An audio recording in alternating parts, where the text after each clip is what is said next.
Ma'am, I'm going to need you to step aside. There's a security concern with your boarding. The words cut through the ambient noise of Gate B-17 at John F. Kennedy International Airport, like a knife through silk, sharp and final, leaving Dr. Simone Clark frozen in place with her boarding pass still extended toward the aircraft door. Captain Devin Hayes stood blocking the entrance to the jet bridge, his silver-streaked hair catching the fluorescent terminal lights, his pressed uniform crisp and authoritative, his expression carrying that particular blend of bureaucratic certainty and personal satisfaction that comes from wielding power over someone he'd already decided didn't belong. Simone felt the familiar cold weight settle in her chest. That sensation she'd experienced 1,000 times before in 1,000 different contexts. The moment when the world suddenly reminds you that no matter what you've accomplished or who you've become, some people will only ever see the color of your skin. Her boarding pass clearly displayed Seat 2B in first class, the barcode still glowing green from where the gate agent had just scanned it seconds earlier. But none of that seemed to matter to the captain, whose body language suggested he'd already made up his mind about her before she'd even approached. Behind her, the line of boarding passengers had come to an awkward halt, creating a small crowd of witnesses who suddenly found their phones very interesting, or pretended to be deeply engaged in adjusting their carry-on luggage, that universal human instinct to avoid involvement in someone else's confrontation. A blonde flight attendant appeared in the aircraft doorway behind the captain, her name tag reading Jessica. Her arms crossed over her chest in a posture that broadcast judgment rather than hospitality. Her eyes moving over Simone with the kind of assessment that felt like being priced and found wanting.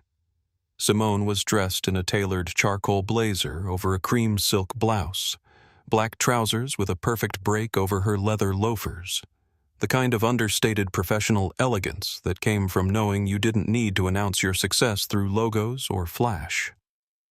Her leather bag, Italian-made and expensive without being ostentatious, hung from her shoulder with the worn-in quality that suggested quality rather than newness, and her only jewelry was a simple pair of pearl studs and the slim watch on her wrist that had been a gift from her father when she'd earned her doctorate. "I don't understand," Simone said, keeping her voice level despite the way her heart had begun to pound in her ears, that fight-or-flight response her body insisted on, even when her mind knew better than to show any reaction at all. The gate agent just scanned my boarding pass. Everything was fine. Captain Hayes's expression didn't shift that stone-faced certainty of someone who believed their authority was absolute and unquestionable within their domain. There are irregularities with your ticket that need to be addressed before you can board this aircraft. It's a matter of safety and security.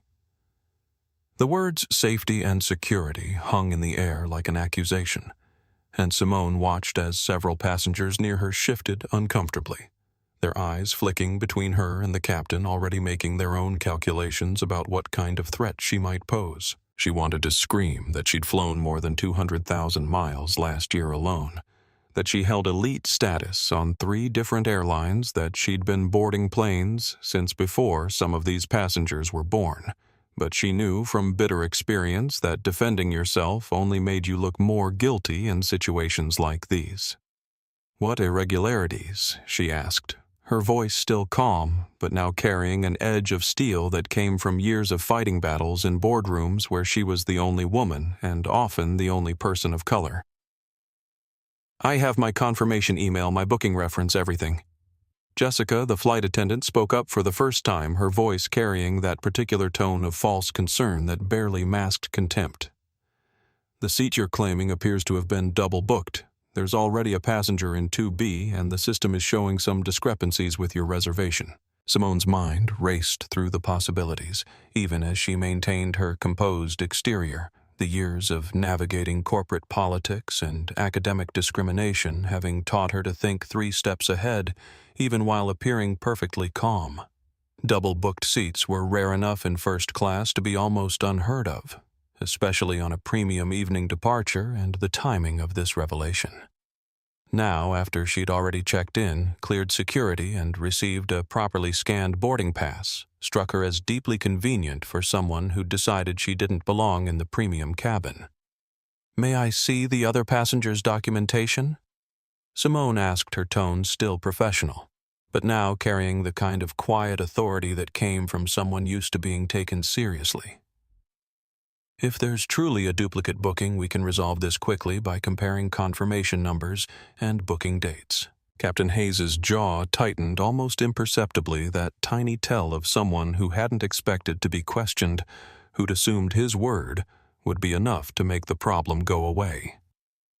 "That's not necessary, ma'am. What's necessary is that you step aside and allow the other passengers to board while we sort this out with the gate agent." Through the aircraft door behind Hayes and Jessica, Simone caught a glimpse of first class, and her eyes landed on seat 2B, where a young man with platinum blonde hair sat sprawled comfortably. His expensive headphones already on his attention focused on his phone screen as he scrolled with the casual disregard of someone who'd never once in his life been questioned about whether he belonged somewhere. He wore a tech startup uniform of designer sneakers, dark jeans, and a hoodie that probably cost more than most people's monthly rent, and something about his posture suggested he'd grown up assuming the world would accommodate him. "That's Tyler Preston in 2B. Jessica offered, her tone implying this information should mean something, should somehow settle the matter. He checked in at the gate and presented valid documentation. Maria, the gate agent who'd scanned Simone's boarding pass just moments earlier, approached the small cluster with a tablet in hand, her expression troubled and confused in a way that suggested this situation was as much a surprise to her as it was to Simone. "Captain Hayes. I scanned Dr. Clark's boarding pass myself just now, and the system accepted it without any flags or warnings. Her seat assignment has been confirmed since she booked the flight 3 weeks ago." The captain barely glanced at Maria, dismissing her input with the ease of someone who'd decided that his assessment of the situation was the only one that mattered. "The system shows something different now. I don't know what error occurred, but I'm not going to delay this flight arguing about a seat assignment." Simone pulled out her phone with deliberate calm, opening her email app to display the confirmation she'd received when she'd booked the flight, the one that clearly showed her name, her seat assignment, her frequent flyer number, her entire booking history with this airline stretching back years. "Here's my original booking confirmation from 3 weeks ago. The reservation number matches what's on my boarding pass. My seat has been 2B since the moment I purchased this ticket." Hayes glanced at the screen, his eyes barely focusing on the information before he shook his head with that infuriating certainty that comes from someone who believes they can't be wrong because they're in charge. "Electronic records can be manipulated, ma'am. I'm going to need you to work with the gate agent to resolve this issue. This aircraft cannot depart until the situation is cleared up." The statement landed like a slap, the implication clear that Simone was somehow responsible for fabricating or altering her own reservation, that she was the source of the problem, rather than the victim of an obvious injustice. Around her, other passengers were beginning to mutter their annoyance at the delay, starting to manifest in heavy sighs and pointed looks, and she could feel the narrative shifting in real time as Hayes's words painted her as an obstruction, rather than someone being wronged. Tyler Preston, perhaps sensing the drama unfolding at the aircraft door, or perhaps simply annoyed by the delay in departure, pulled off his headphones and looked up from his phone, taking in the scene with the kind of detached amusement of someone watching entertainment that didn't concern him. When his eyes met Simone's for just a moment, she saw something flicker across his face.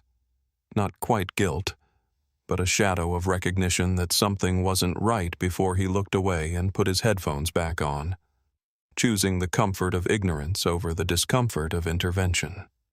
Jessica shifted her weight, crossing her arms tighter, and Simone noticed for the first time that the flight attendant wore a small smile, barely visible but definitely present, the expression of someone watching an expected outcome unfold exactly as they'd anticipated.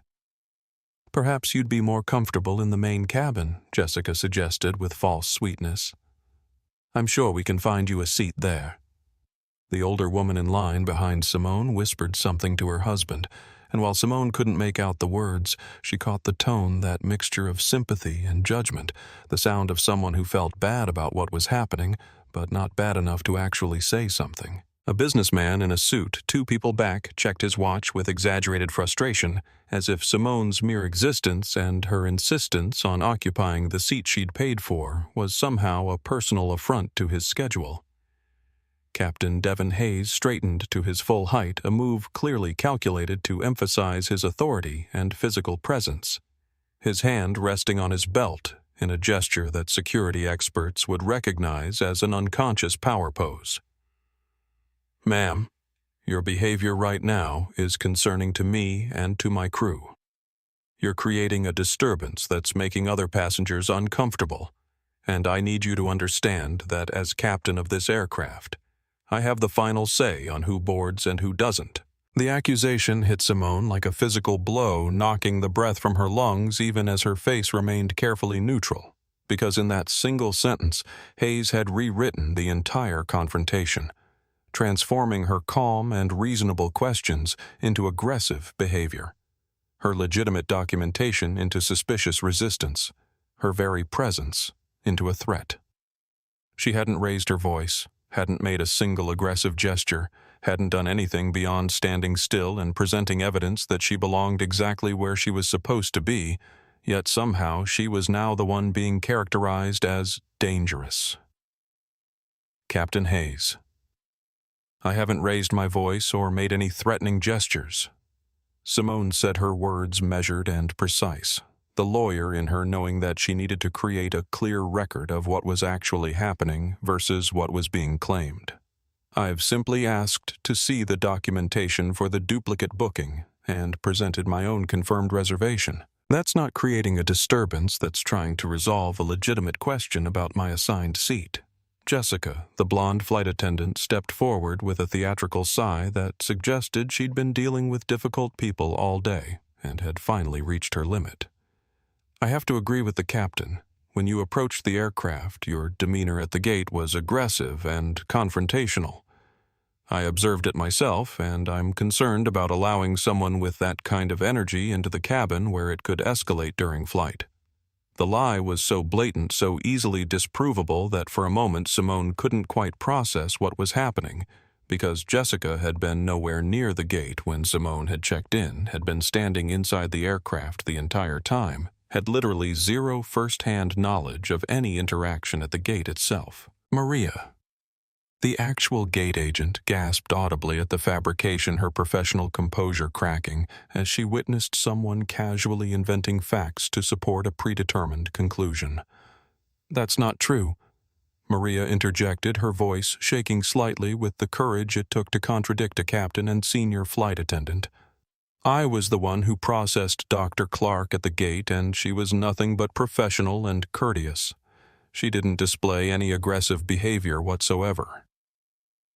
Captain Hayes turned to Maria with a look that could freeze water, his authority challenged by a ground crew member who had the audacity to contradict his flight crew's assessment.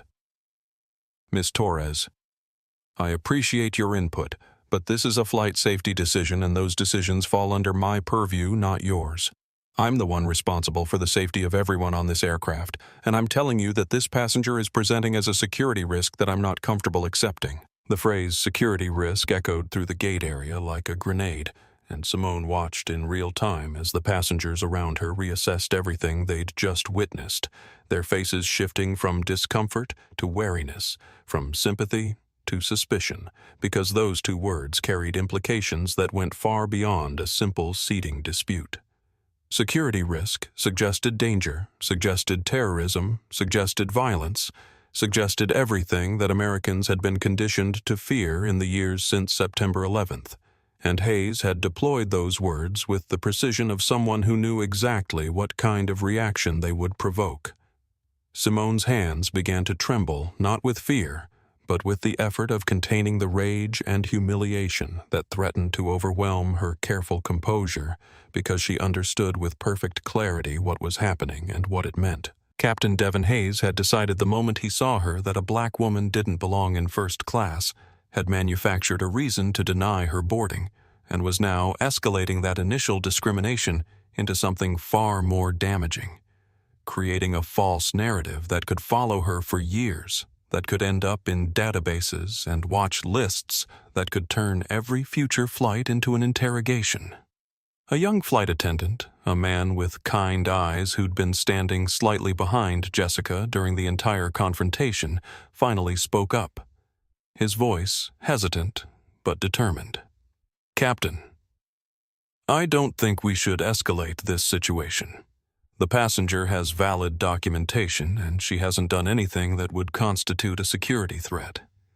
Maybe we should just verify the booking issue with operations before making any final decisions." His name tag read Aaron, and the look Jessica shot him could have stripped paint a clear warning that he was crossing a line by questioning the captain's judgment. But Aaron held his ground, even as his discomfort was visible in the set of his shoulders and the way he couldn't quite meet anyone's eyes directly. Hayes ignored Aaron entirely, his attention still fixed on Simone with the kind of focused intensity that made it clear he viewed this as a battle of wills he had no intention of losing. "Ma'am, I'm giving you one final opportunity to deplane voluntarily and work with the gate staff to resolve this issue.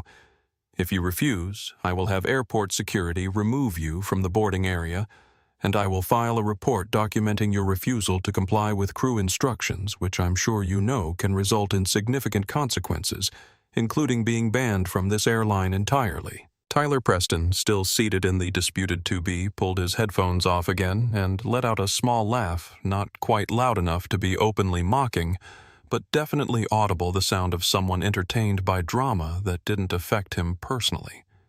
He muttered something under his breath that might have been unbelievable or ridiculous, his tone suggesting he found the entire situation amusing rather than troubling. And when another first-class passenger glanced at him questioningly, Tyler just shrugged and went back to his phone, having apparently satisfied his curiosity about the disturbance. The moment stretched out, becoming something elastic and strange, as Simone stood at the threshold of the aircraft and felt the weight of every eye in the gate area pressing down on her like a physical force, judging, assessing, deciding what kind of person she was based on a situation that had been engineered specifically to make her look unreasonable. She thought about her grandmother, who'd lived through actual segregation, who'd been denied service at lunch counters and relegated to the back of buses, who'd faced far worse than this, with a dignity that came from knowing that grace under pressure was sometimes the only weapon available to the powerless. Her grandmother had told her once, when Simone was young and angry about some childhood injustice, that getting mad was easy and getting even was satisfying, but getting smart was the only approach that actually changed anything. Don't waste your energy on anger when you can use that same energy to make them regret underestimating you, her grandmother had said, her voice carrying decades of hard-won wisdom. And when you do make your move, make sure it's one they'll never forget and never see coming. Simone felt her racing heartbeat begin to slow, felt the trembling in her hands steady, felt the cold clarity of purpose replace the hot rush of humiliation, because in this moment she had a choice about how to respond, and that choice would determine everything that happened next. She could argue, could demand to speak to supervisors, could threaten lawsuits and social media exposure, could do all the things that Hayes clearly expected her to do, or she could do something he would never anticipate, something that would give her control of this situation instead of letting him maintain the power he'd seized so casually. Captain Hayes. Simone said, her voice dropping to something quiet and level, the tone of someone who'd moved past emotion into calculation. "I'm going to step aside.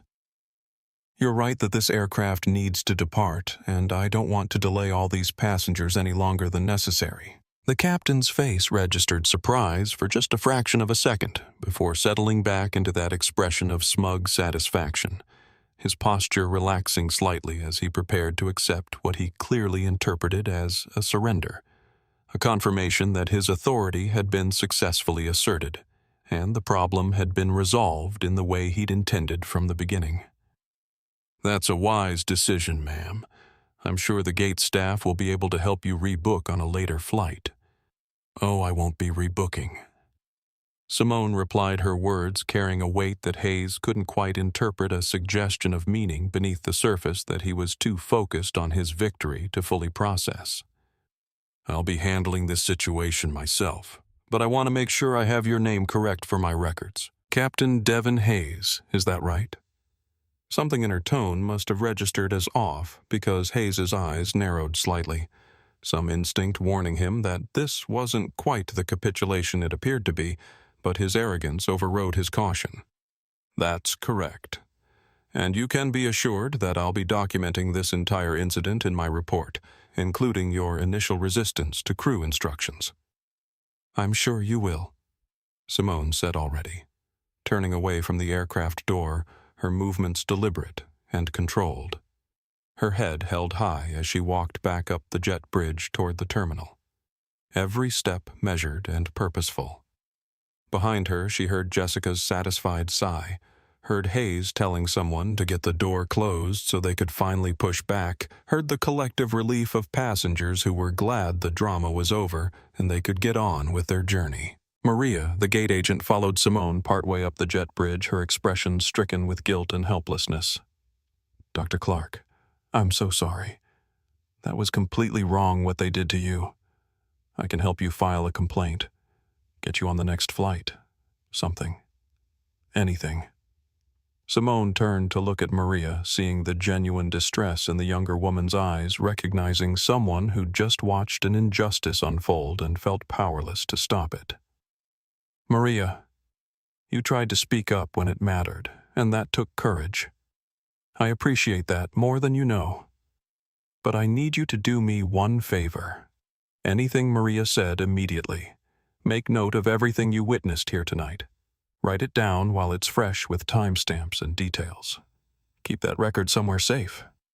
Simone instructed her legal mind, already assembling pieces of a case that would be built on documentation and evidence. And don't feel bad about what happened. This isn't over, not even close. Back on the aircraft, Captain Hayes settled into his cockpit seat with the satisfied air of someone who'd successfully handled a difficult situation, already mentally composing the report that would justify his actions and paint Simone as the aggressor. He told his co-pilot, a younger man named James, who'd watched the entire confrontation from the flight deck, with growing discomfort that he'd taken care of a problem passenger before it could become an in-flight issue. Tyler Preston stretched out in seat 2B, taking full advantage of the extra space now that the dispute had been resolved in his favor, and ordered a pre-departure beverage from Aaron, who delivered it with mechanical efficiency, despite the sick feeling in his stomach about what he'd just witnessed. Tyler raised his glass in a mock toast to himself, pleased with how things had worked out, completely unconcerned about the woman who'd been denied her rightful seat, so he could enjoy his comfort. In the terminal, Simone found a quiet corner away from the crowds, sat down in a chair with a view of the aircraft that had just rejected her, and pulled out her phone with hands that were now perfectly steady, her mind clear and focused on what needed to happen next. She didn't call the airline's customer service number, didn't compose an angry tweet, didn't do any of the things that Hayes and Jessica probably expected her to do, because she'd learned long ago that the most powerful responses were the ones nobody saw coming. Instead, she opened her secure messaging app and typed a single sentence to Dr. Kendra Morrison, her chief operating officer and closest friend, the person who'd been with her since the beginning of everything they'd built together. Kendra, I need you. Something happened, and we need to move fast. Call my encrypted line immediately. The response came in less than 5 seconds, just 3 words that Simone had known would come because Kendra understood without needing explanation that when Simone used that particular tone, something significant was happening. Calling now. Ready. The encrypted call connected with a soft click, and Kendra's voice came through clear and sharp with the kind of focused concern that came from 10 years of partnership through challenges that would have broken lesser teams. Simone, talk to me. What happened? Simone watched through the terminal windows as the aircraft that had rejected her began its pushback from the gate. the tug vehicle moving it slowly away from the jet bridge, while passengers inside settled in for their flight completely unaware that the woman they'd watched being humiliated was about to alter the course of their journey in ways they couldn't begin to imagine.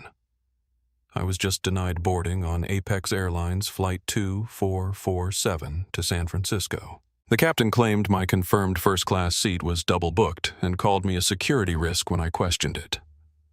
There was a beat of absolute silence on the other end of the line, the kind of quiet that preceded a storm before Kendra's voice came back laced with barely contained fury. He did what?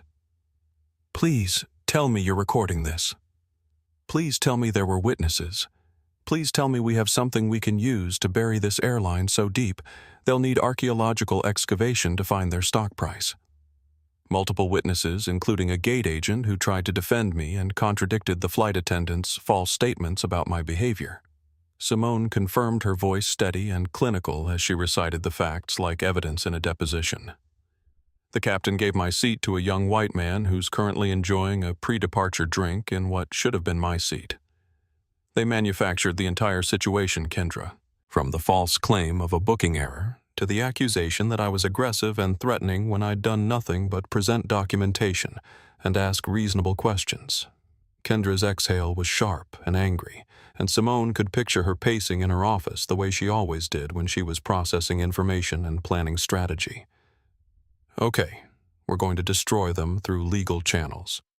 I'll have our attorneys file discrimination complaints with the Department of Transportation, the FAA civil rights violations, intentional infliction of emotional distress, defamation for calling you a security risk with no basis. We'll own this airline by the time we're done with them. Lawsuits take years, and I don't want money, Simone said quietly, her words carrying a weight that made Kendra stop her pacing. I want something faster and more effective. I want to make sure this never happens to anyone else. And I want the people who did this to understand exactly why their lives are about to change. Pull up our files on Apex Airlines and their parent company. The sound of rapid typing came through the phone as Kendra pulled up the information, her brilliant mind already racing ahead to understand where Simone was going with this line of thinking.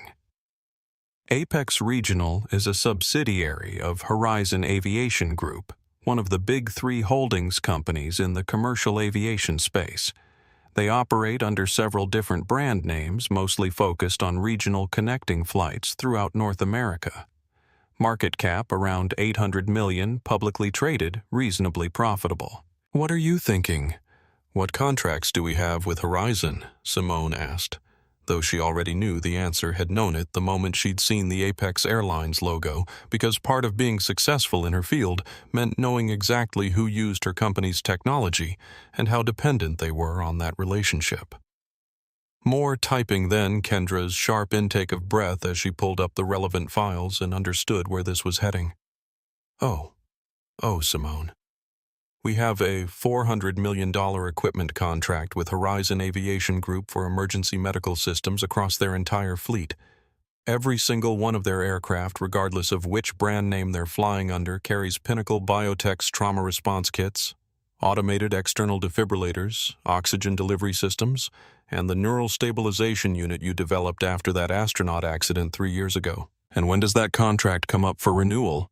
Simone asked, though again she already knew had reviewed the contract status just last month during their quarterly business review, had made note of the timeline because Horizon had been hinting they wanted to renegotiate for better terms.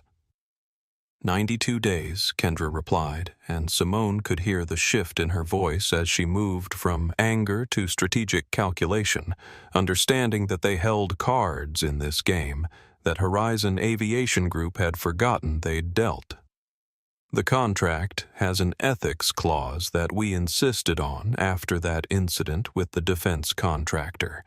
Section 7.3 states that any company found to be enabling or supporting discriminatory practices against protected classes automatically forfeits equipment certification and authorization for use. It was a clause that Simone's legal team had fought hard to include in all their contracts after they'd discovered one of their early partners was involved in some deeply unethical labor practices, and while most companies had signed it without much thought, assuming it would never actually be invoked, Simone had always known it existed as a safeguard for exactly this kind of situation. If we pull that certification, Kendra, what happens to their aircraft? Without our medical equipment certification, the FAA grounds their entire fleet within 48 hours. Kendra said slowly, working through the implications. They can't fly passengers without FAA-approved emergency medical systems on board. And we're the only approved provider for the specific technology they're using. Switching to a different provider would take months of installation testing and recertification. They'd be looking at a complete operational shutdown across every subsidiary, including Apex, including their premium charter services, everything. The financial losses would be catastrophic, probably enough to trigger bankruptcy within weeks. Simone closed her eyes, feeling the weight of what she was considering, because this wasn't just about one captain or one flight attendant or even one airline. This was about wielding power in a way that could destroy thousands of jobs and strand millions of passengers, all because of one incident of discrimination. I don't want to destroy the company, Kendra. Most of the people who work for Horizon had nothing to do with what happened tonight. But I do want them to understand that their culture allowed this to happen, that someone up the chain made decisions that created an environment where a captain felt comfortable casually labeling a black woman as a security threat. So what's the play? Kendra asked, trusting Simone's judgment the way she always had. Knowing that when Simone had that particular tone in her voice, she'd already worked out several moves ahead and just needed someone to help her execute the strategy. Set up an emergency meeting with Lawrence Whitmore, the CEO of Horizon. Simone instructed, her mind clear and focused on the steps that needed to happen. Tonight, within the next 3 hours. Tell him it's regarding immediate compliance issues with our medical equipment contract and that time-sensitive decisions need to be made. Don't mention my name. Don't mention the incident. Just make it clear that we need to discuss the ethics clause, and that the conversation needs to happen before any public actions are taken. He's going to panic when he gets that message, Kendra observed. Emergency meeting about ethics violations from your largest equipment provider is exactly the kind of call that makes CEOs have heart attacks, Good Simone said flatly. Maybe his panic will motivate him to actually listen and take action instead of trying to minimize and deflect the way corporate executives always do when confronted with discrimination in their ranks. And Kendra, while you're setting up that meeting, I need you to pull Captain Devin Hayes' personnel file along with any complaints or incidents that might be buried in HR records. I want to know if this is a pattern or an isolated incident. On it, Kendra confirmed. Simone, are you okay? Stupid question. I know you're not okay, but are you going to be okay? Simone looked out at the darkening sky beyond the terminal windows, at the steady flow of aircraft taking off and landing, at the ordinary miracle of thousands of people moving through the air to destinations all over the world, and felt the exhaustion settle into her bones alongside the determination. I'm tired, Kendra. I'm so tired of having to fight these battles, of having to prove I belong in spaces I've earned the right to occupy. But yes, I'm going to be okay because I'm going to make sure something good comes from this. Something that protects the next person who finds themselves in this situation. Kendra worked with the efficient precision of someone who'd built her career on turning impossible timelines into accomplished facts, her fingers flying across multiple keyboards as she pulled data from secure servers and encrypted files while simultaneously coordinating with their legal team and preparing briefing materials for the upcoming confrontation. The Pinnacle Biotech corporate offices in downtown San Francisco were mostly empty this late in the evening, but the emergency protocols Simone had activated brought key personnel back online within minutes, everyone understanding that when their CEO invoked those codes, something significant was happening. The contract between Pinnacle Biotech and Horizon Aviation Group was a masterpiece of legal complexity spread across 247 pages of technical specifications, performance requirements, and compliance standards. But Kendra zeroed in on the sections that mattered for their current purposes. The ethics clause had been drafted by their counsel 3 years ago, and while it had seemed like paranoid overkill at the time, Simone had insisted on including language that went far beyond the standard corporate social responsibility boilerplate. Found it, Kendra muttered to herself, highlighting the relevant text. Section 7.3, subsection B. Any documented pattern of discriminatory conduct by client company employees, particularly conduct that creates hostile environments for customers or partners of protected classes, constitutes material breach of the ethical standards required for certification of life safety equipment. Provider reserves the right to suspend or revoke equipment authorization pending investigation and remediation of discriminatory practices. The language was deliberately broad, using pattern rather than policy, because Simone had understood that institutional discrimination rarely manifested as written policy, instead emerging through the accumulated actions of individuals operating within a culture that tacitly approved their behavior. One captain's discrimination might be an isolated incident, but if that captain had a history of similar behavior that the company had failed to address, that became a pattern that triggered the ethics violation. Kendra opened a secure channel to their legal team's database system and began running queries against airline industry records, looking for any public complaints or incidents involving Apex Airlines or Horizon Aviation Group that might indicate broader problems. The first search returned 17 results, mostly minor customer service issues and the usual complaints about delays and lost luggage, nothing particularly damning on its own. But then she refined her search parameters, filtering specifically for discrimination complaints, civil rights issues, or incidents involving passengers being denied boarding or removed from aircraft, and the results painted a much more troubling picture.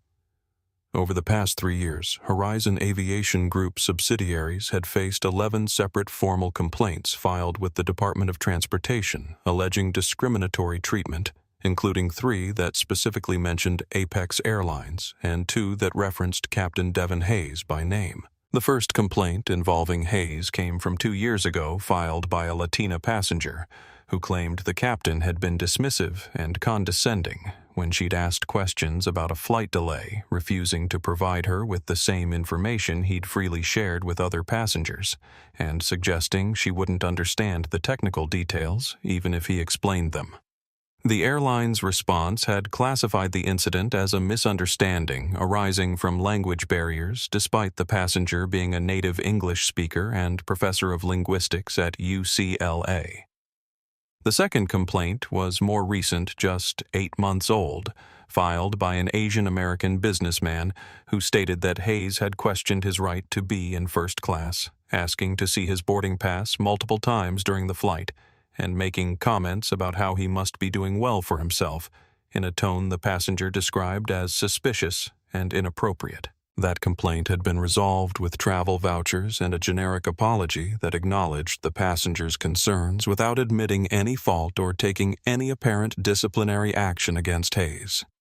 Kendra felt her anger building as she read through the complaints, seeing the clear pattern that Horizon's HR department had apparently missed or chosen to ignore each incident treated as separate and unconnected rather than pieces of a larger problem. She pulled Hayes' employment record, next accessing files that Pinnacle's contracts gave them the right to review as part of their safety certification process, and discovered that the captain had been with the airline for 16 years, had mostly positive performance reviews, and had been promoted to senior captain status 5 years ago despite the complaints that were supposedly on his record. But the most damaging discovery came when Kendra cross-referenced the flight crew database and realized that Jessica, the blonde flight attendant who'd made the false accusation about Simone's behavior at the gate, was Jessica Hayes, married to Devin Hayes' younger brother, a nepotism hire. That explained why she'd been so willing to support the captain's narrative, regardless of the truth. Family loyalty and personal bias had combined to create exactly the kind of toxic dynamic that the ethics clause was designed to address. "Oh, you stupid, arrogant people," Kendra whispered to her screen, already compiling the evidence into a presentation that would leave Horizon's CEO with no room to minimize or deny what had happened. You built yourselves a perfect little discrimination machine and never thought anyone would be in a position to hold you accountable. Her phone buzzed with a response from Lawrence Whitmore's executive assistant, confirming that the CEO would make himself available for an emergency video conference in 90 minutes. His tone in the email carrying the barely concealed panic of someone who understood that emergency meetings with critical vendors were never good news. Kendra forwarded the confirmation to Simone along with a summary of her findings, the evidence package that would form the foundation of their ultimatum. Simone, still sitting in the airport terminal, watching the gate that had rejected her, received the files and began reviewing them methodically. Her scientific mind processing the information with the same analytical approach she applied to research data. Each complaint was a data point, each dismissive response from HR was a variable, and the pattern that emerged was as clear as any experimental result she'd ever published. The gate area had emptied significantly in the hour since Simone had been denied boarding, most of the evening departures having pushed back and taken off, leaving behind only a few scattered travelers waiting for late flights and the overnight cleaning crews beginning their rounds. Simone sat alone in a row of chairs facing the windows, her laptop open on the seat beside her displaying the evidence Kendra had compiled, and felt the weight of the decision she was about to make settling over her like a physical presence. The power she was contemplating wielding wasn't abstract or theoretical. It was real and immediate, and would have consequences that rippled far beyond the people who'd wronged her tonight. If she pulled Pinnacle's medical equipment certification from Horizon Aviation Group, the company would have 48 hours to ground every aircraft in their fleet, stranding potentially hundreds of thousands of passengers, eliminating paychecks for thousands of employees who'd done nothing wrong, destroying shareholder value, and possibly triggering a bankruptcy that would reshape the entire regional aviation industry.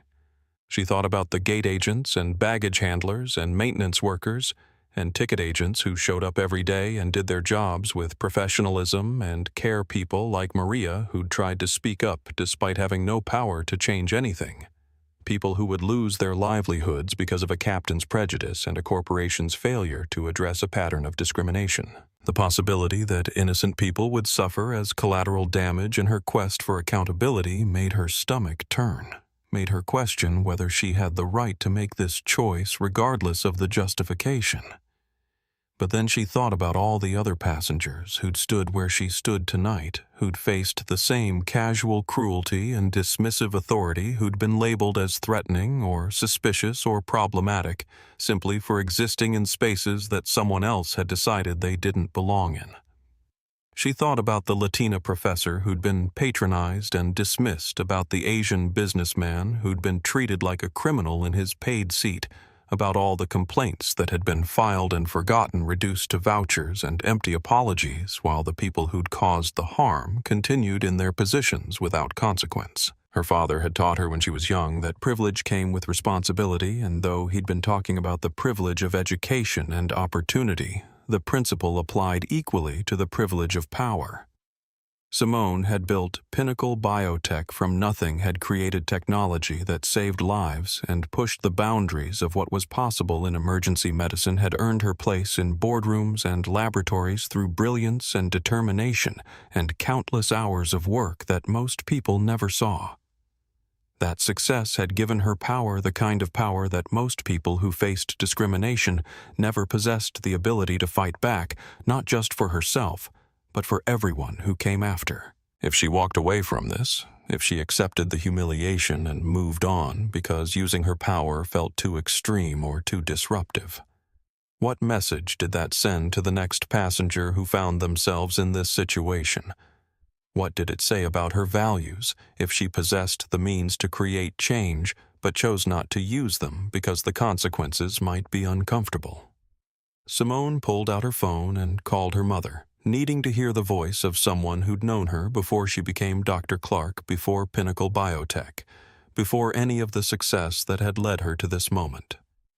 Her mother answered on the second ring, her voice warm with surprise and concern because Simone rarely called during business trips unless something was wrong.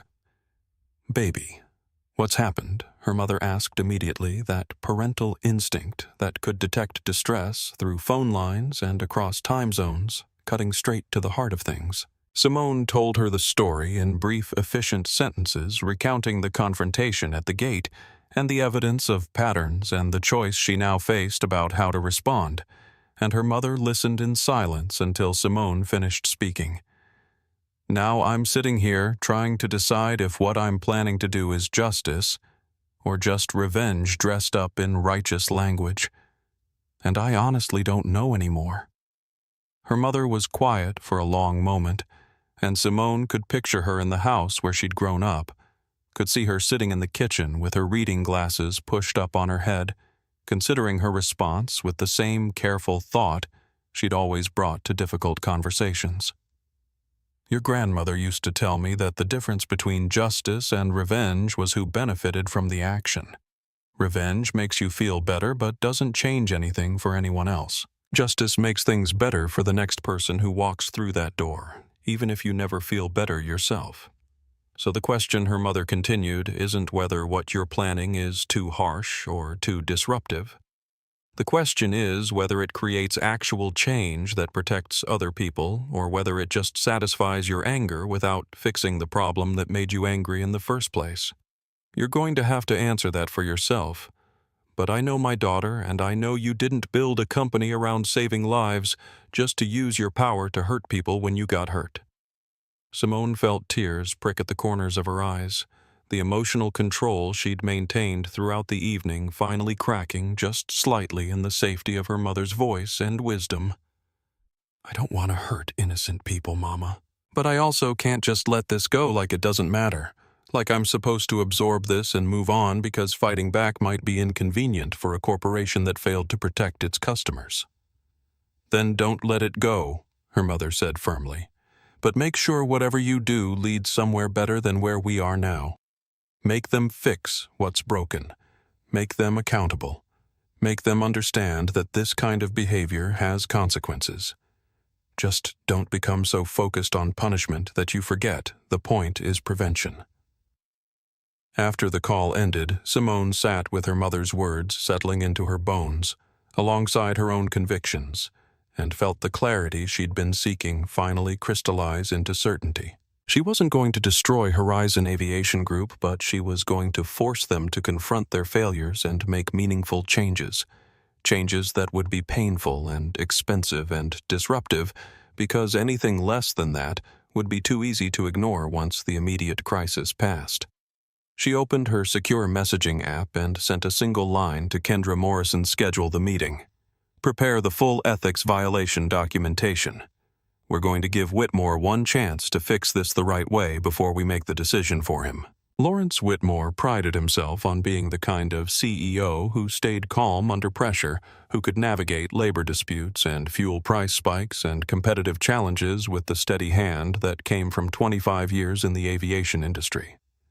But the message from Pinnacle Biotech's COO, requesting an emergency meeting about ethics violations, had shattered his composure in ways he hadn't experienced since the early days of the pandemic, when his company had nearly collapsed under travel restrictions.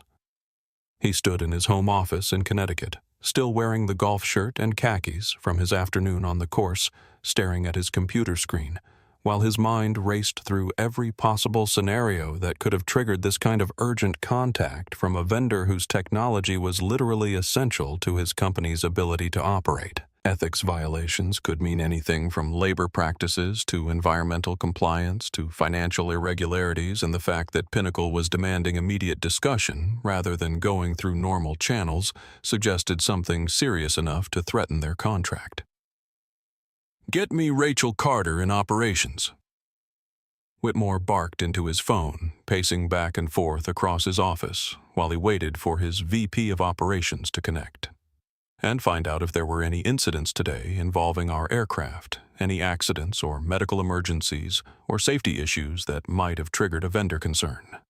Rachel came on the line 60 seconds later, her voice crisp and efficient, despite the late hour, because senior executives in aviation learned early in their careers that emergencies didn't respect business hours or weekends. Sir, I've checked with all our regional operations centers and we've had no medical emergencies, no equipment failures, no incidents that would have involved Pinnacle's systems. Everything has been running normally across the fleet today. Then, why Whitmore said slowly, each word precisely articulated through clenched teeth, is our largest medical equipment vendor demanding an emergency meeting tonight about ethics violations in our organization. When vendors invoke ethics clauses, Rachel, they're usually about to cancel contracts or report us to regulators. So, I need to know what they think we did wrong before I walk into this call. Blind.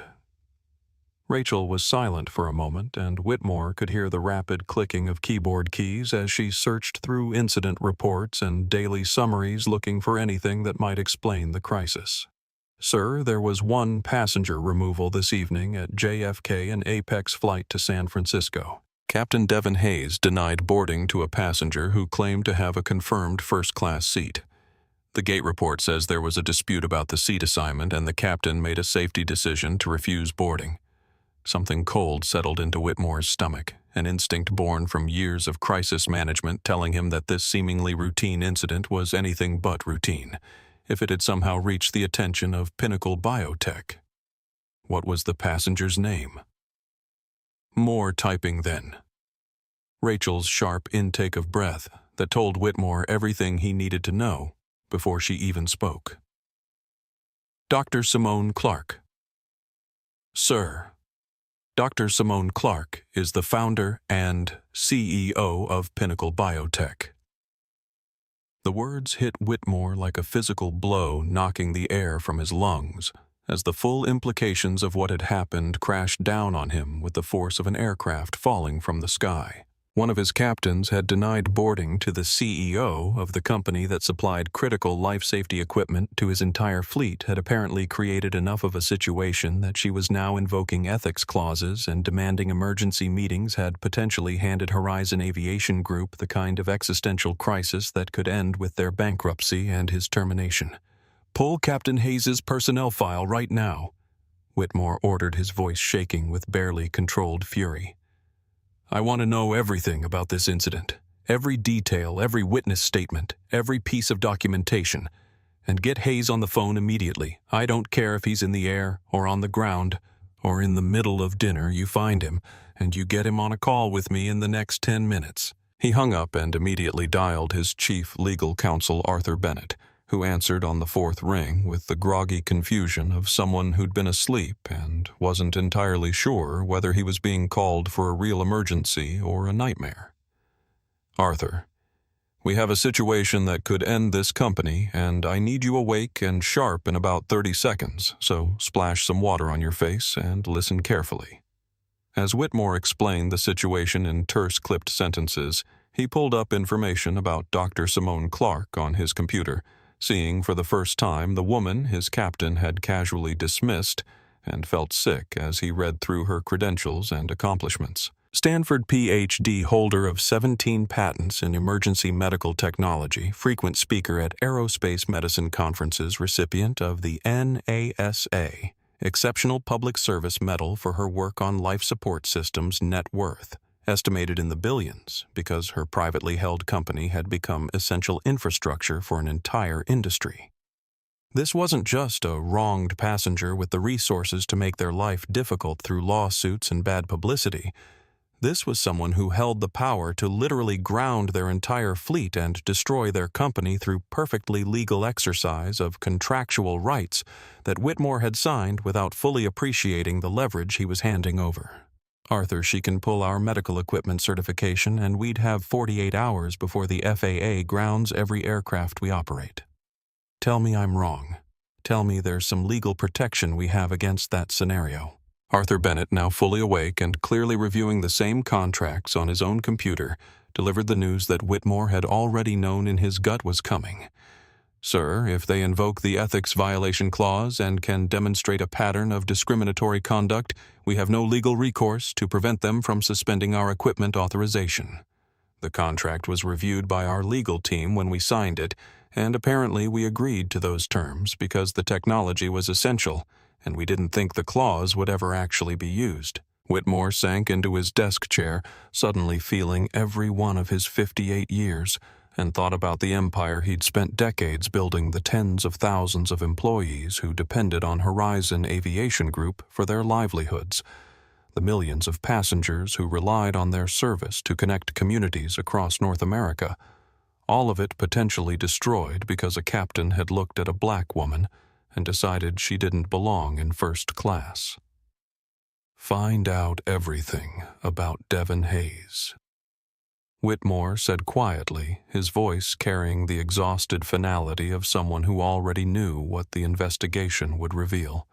Every complaint, every incident, every piece of his record that should have been flagged before tonight. And get the HR director on the line, because if we've been sitting on a pattern of discrimination without addressing it, I need to know that before I talk to Dr. Clark. Flight 2447 had been sitting at the gate with its doors sealed for 47 minutes, well past its scheduled departure time, and the mood in the cabin had shifted from mild annoyance to active frustration as passengers checked their watches and connections and calculated how this delay would cascade through their carefully planned itineraries. Tyler Preston, still sprawled in seat 2B with his expensive headphones and his sense of entitlement intact, had progressed from irritated to actively hostile, repeatedly pressing his call button and demanding explanations that the remaining flight crew couldn't provide because they genuinely had no idea what was causing the operational hold. Captain Devin Hayes sat in the cockpit feeling the first stirrings of unease, as the delay stretched beyond anything he'd experienced in 16 years of flying his requests for clarification from operations, met with vague assurances that they were working on resolving an issue and would provide updates as soon as possible. His co-pilot, a younger man named Michael Chen, who'd witnessed the boarding confrontation with Simone Clark, and felt deeply uncomfortable about what he'd seen, maintained professional silence, but couldn't quite hide the tension in his shoulders and the way his eyes kept flicking to the cockpit door, as if expecting trouble to arrive at any moment. Aaron, the flight attendant who'd briefly tried to speak up during the confrontation, moved through the cabin with mechanical efficiency, collecting trash and offering apologies. He couldn't explain his internal distress growing with each passing minute, because some instinct told him that this unprecedented delay was connected to the woman they'd turned away. Though he couldn't imagine how a denied passenger could cause an entire aircraft to be held at the gate.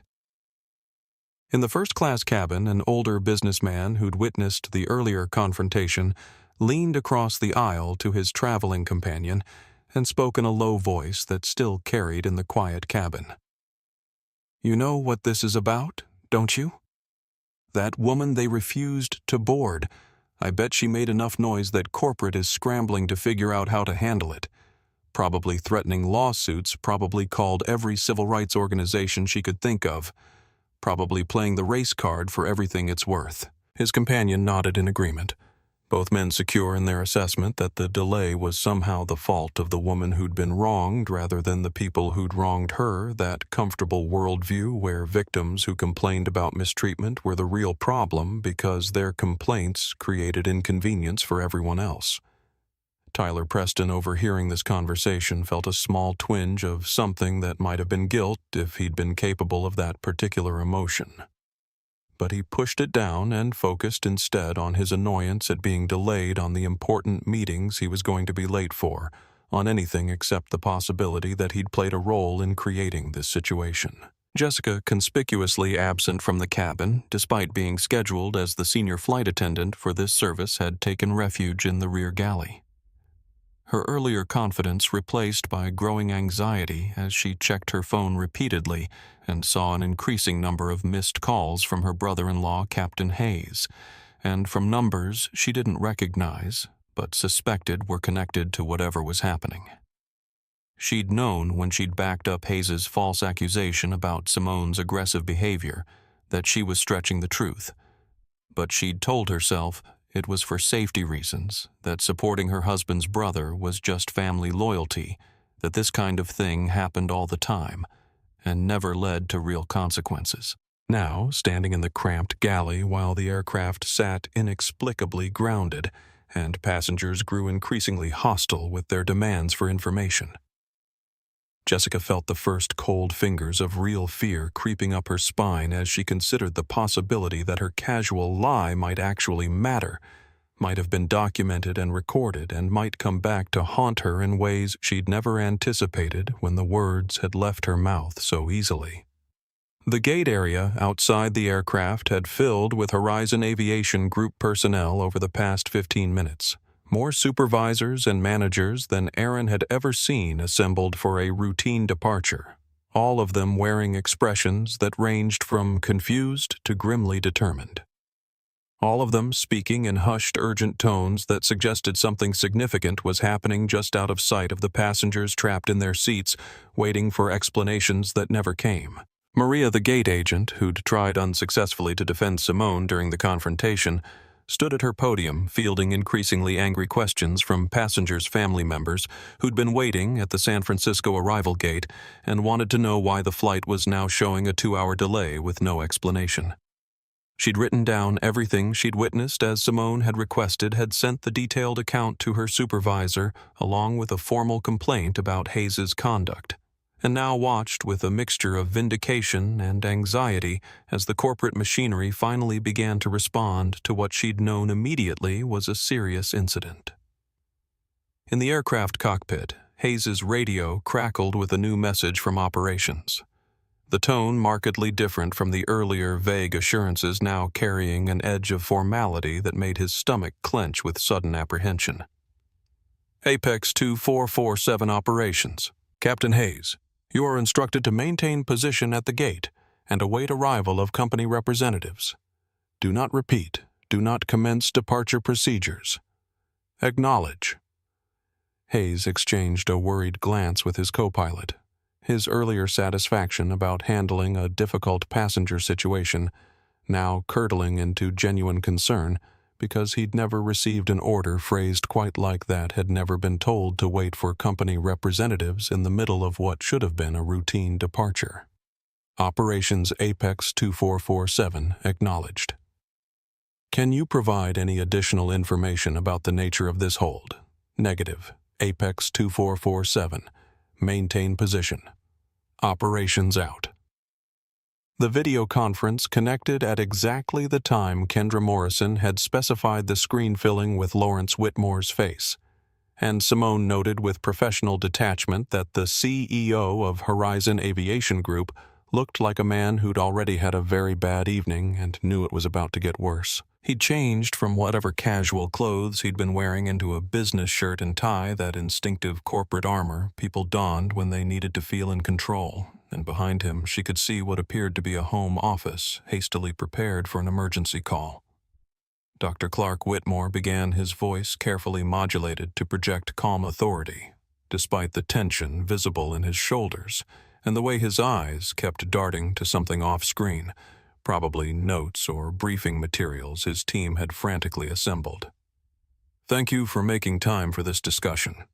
I understand there was an unfortunate incident this evening involving one of our flights, and I want you to know that Horizon Aviation Group takes any passenger concerns extremely seriously. Simone sat in a private conference room at the airport's executive center, flanked by Kendra Morrison, and two attorneys from their corporate counsel's office, her own appearance calm and professional, despite the exhaustion that pulled at her bones and the anger that still simmered beneath her controlled exterior. Mr. Whitmore, let's dispense with the corporate pleasantries and address what actually happened. Your captain, Devin Hayes, denied my confirmed first-class boarding, gave my seat to another passenger, falsely accused me of aggressive behavior. I never displayed and labeled me a security risk in front of witnesses, despite having zero legitimate basis for that characterization. Whitmore's carefully constructed composure flickered for just a moment, a micro-expression of genuine alarm crossing his face, before he schooled it back to neutral concern. Dr. Clark, I can only apologize for what sounds like a completely unacceptable situation. I can assure you that we'll conduct a thorough investigation and appropriate action will be taken if the facts support your account of events. The facts absolutely support my account because there were multiple witnesses, including your own gate agent, who tried to contradict the false statements your flight attendant made." Simone said, her voice still level, but now carrying an edge of steel that came from years of dealing with corporate executives who thought they could minimize and deflect their way out of accountability. "But that's not why we're having this emergency meeting, Mr. Whitmore. We're having this meeting because what happened to me tonight wasn't an isolated incident. It was the predictable result of a pattern of discriminatory conduct that your company has failed to address despite having multiple opportunities to do so." She nodded to Kendra, who shared her screen with the conference call, displaying the first of several documents. They'd prepared a timeline of complaints filed against Horizon Aviation Group subsidiaries over the past 3 years, with specific emphasis on incidents involving Captain Devin Hayes. Whitmore's face went pale as he reviewed the information, clearly seeing some of these complaints for the first time, his eyes widening as he absorbed the implications of having a documented pattern that his HR department had apparently treated as separate, unconnected incidents, rather than pieces of a larger problem. Captain Hayes has been the subject of at least 2 prior complaints alleging discriminatory conduct and inappropriate treatment of passengers from minority backgrounds. Simone continued, her words precise and damning. Both complaints were resolved with travel vouchers and generic apologies that acknowledged nothing and changed nothing. "Your flight attendant this evening, Jessica Hayes, is married to Captain Hayes's brother, a nepotism hire who was willing to make false statements to support her brother-in-law's narrative, regardless of the truth." Whitmore's hands were visibly shaking now as he tried to process the information being presented, tried to calculate how much of this his legal team had known or should have known, tried to understand how a situation this damaging had been allowed to develop without anyone raising alarm bells at a level senior enough to actually force change. "Dr. Clark, I was not aware of the specifics you're describing. If there has been a failure in our HR processes to properly flag and address these patterns, that represents a serious lapse that I will personally ensure is corrected," Mr. Whitmore Simone said, quietly, leaning forward slightly so her face filled more of the camera frame. "I don't particularly care about your HR processes or your personal assurances. I care about results, about actual, meaningful change that prevents the next passenger from being humiliated the way I was tonight. So I'm going to be very clear about what needs to happen, and you're going to have a choice about whether to accept these terms or face the consequences of refusing." She outlined her requirements with the precision of someone who'd spent the past hour thinking through exactly what accountability should look like, each demand specific and actionable, rather than vague promises of improvement. Captain Devin Hayes would be terminated immediately, his employment ending tonight before he completed the flight he was currently supposed to be operating. Jessica Hayes would face the same termination for making false statements in support of discriminatory conduct. Every discrimination complaint filed against Horizon Aviation Group in the past 5 years would be reopened and investigated by an independent third party with public reporting of findings and actions taken. Additionally, Simone continued watching Whitmore's face grow increasingly ashen as the requirements accumulated. Horizon will implement mandatory bias training for all flight crew and management conducted by recognized experts in the field, not some pro forma online module that people click through without learning anything. You'll establish an independent oversight board with real authority to review discrimination complaints and enforce consequences with members who have no financial or employment relationship with your company. And you'll create a passenger bill of rights that clearly outlines what recourse people have when they experience discriminatory treatment, with timelines and accountability measures that can't be buried by corporate bureaucracy. Whitmore's mouth opened and closed several times before he managed to speak, his voice, now stripped of its earlier attempts at authoritative calm, reduced to the pleading tone of someone who'd realized exactly how much power they'd ceded in a contract they'd signed without fully understanding. "Dr. Clark, Some of what you're asking, the timeline you're suggesting, it's not realistic to implement that kind of comprehensive change in a matter of hours. These things take time. They require negotiations with unions. They need board approval for funding. They can't just happen overnight because we want them to. You have 2 hours, Simone said, her words landing like a judge's gavel. 2 hours to implement the terminations and begin the process of establishing the oversight mechanisms. The full implementation timeline can be longer, but the commitment to these changes needs to be formalized tonight in writing with specific deadlines and consequences for failure to meet them. And if we need more time? Whitmore asked, though his tone suggested he already knew the answer. Kendra spoke for the first time, her voice crisp and professional as she shared another document that appeared on the conference screen, the medical equipment contract between Pinnacle Biotech and Horizon Aviation Group, with Section 7.3 highlighted in unmissable yellow. If these terms aren't accepted within the specified time frame, Mr. Whitmore, we will invoke the ethics violation clause of our equipment contract. Effective immediately, Pinnacle Biotech will suspend certification for all medical systems currently installed on Horizon aircraft, which means the FAA will ground your entire fleet within 48 hours pending installation and certification of replacement equipment from alternative providers. The financial impact of a complete operational shutdown would be catastrophic. One of Simone's attorneys added his tone almost apologetic as he outlined the death spiral that would follow such a grounding. We estimate Horizon Aviation Group would be facing bankruptcy within 3 weeks, with immediate consequences for your stock price, your ability to meet debt obligations, and the livelihoods of your 30,000 employees. Whitmore looked like he might be sick, his face now fully drained of color as the full weight of the ultimatum pressed down on him, as he understood that the woman his captain had casually dismissed held the power to destroy his company through legitimate exercise of contractual rights that he'd never imagined would actually be invoked. Dr. Clark, please understand that I'm not trying to minimize what happened to you or avoid accountability. But what you're asking me to do, the speed at which you're demanding it, could have serious consequences for thousands of people who had nothing to do with tonight's incident. Mr. Whitmore, Simone replied, and for the first time her voice carried a hint of the emotion she'd been suppressing all evening. The exhaustion and anger and bone-deep weariness of fighting battles that should never have needed fighting. Those thousands of innocent people work for a company that created an environment where Captain Hayes felt comfortable treating me the way he did. They work for a company that ignored complaints and protected problem employees and prioritized avoiding liability over actually addressing discrimination. The consequences they might face aren't my fault. They're the fault of leadership that failed them by allowing this culture to persist. She paused, letting that sink in before continuing in a softer but no less determined voice. I don't want to destroy your company, I really don't. Most of the people who work for Horizon are probably good people doing their jobs with integrity.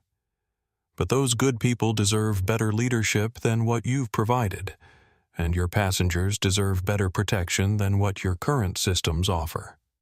So yes, what I'm asking is disruptive and uncomfortable, and probably feels impossibly fast, but I'm asking it because anything less than that won't actually change anything. The silence stretched out for several seconds before Whitmore finally nodded, the defeated gesture of someone who'd realized they had no good options, only choices between different types of damage. What do you need from me to begin implementing these changes? Simone felt no triumph in watching Lawrence Whitmore's capitulation, only a weary satisfaction that came from knowing she'd leveraged her power in service of something larger than personal vindication. Though she knew that framing it that way to herself was at least partly an attempt to justify actions that still felt uncomfortably close to revenge, regardless of how she dressed them up in the language of justice and accountability. She pulled up a document her legal team had prepared during the meeting, a formal agreement that outlined each requirement with specific timelines and measurable outcomes, the kind of contract that would be legally binding and publicly discoverable if Horizon failed to uphold their commitments. Mr. Whitmore, I'm sharing with you now a memorandum of understanding that formalizes everything we've discussed. Simone explained, watching his screen as the document populated with its dense paragraphs of legal language and implementation schedules. This agreement commits Horizon Aviation Group to the immediate terminations. We discussed the establishment of independent oversight within 60 days, completion of the complaint review process within 90 days, and full implementation of the bias training and passenger bill of rights within 6 months. Whitmore scrolled through the document with the careful attention of someone who understood that signing this agreement would fundamentally reshape his company's operations and probably cost him his own job once the board understood the circumstances that had forced these concessions. The termination of Captain Hayes the Boros understand the necessity given the pattern of complaints. But you're also asking me to fire Jessica Hayes tonight based primarily on her false statement about your behavior at the gate. Won't that be difficult to prove without more investigation? Kendra Morrison leaned into frame her expression, conveying the kind of barely restrained anger that came from watching someone try to negotiate away accountability, even in the face of overwhelming evidence. Mr. Whitmore, we have witness testimony from your own gate agent directly contradicting Jessica Hayes' statement. We have video footage from airport security cameras that shows Dr. Clark's demeanor and interactions at the gate. We have testimony from passengers who observed the entire confrontation. Jessica Hayes deliberately lied to support discriminatory conduct, and that lie was material to Captain Hayes' decision to escalate the situation. If you're having trouble understanding why that warrants immediate termination, perhaps you need to reconsider whether you're the right person to lead the cultural change your company desperately needs. The sharp rebuke hit home, and Whitmore visibly recoiled before nodding his understanding. You're right. I apologize. I'm not trying to protect people who don't deserve protection. I'm just trying to understand how to implement all of this without destroying the company in the process. What about the operational impact? Flight 2447 is still at the gate waiting to depart with passengers on board. If I terminate Captain Hayes immediately, that flight doesn't have a crew and those passengers don't have a way to get to San Francisco tonight. Then I suggest you find another crew, Simone said flatly, because Captain Hayes is not flying another passenger on a Horizon aircraft starting right now. Your operations team has replacement pilots on call for exactly these kinds of situations. And if there's a delay in departure while you bring in that crew, that delay is the direct result of Hayes' conduct, not my response to it. The passengers will be inconvenienced, and I'm sure they'll be frustrated, but they'll be safer flying with a crew that hasn't demonstrated a pattern of discriminatory behavior.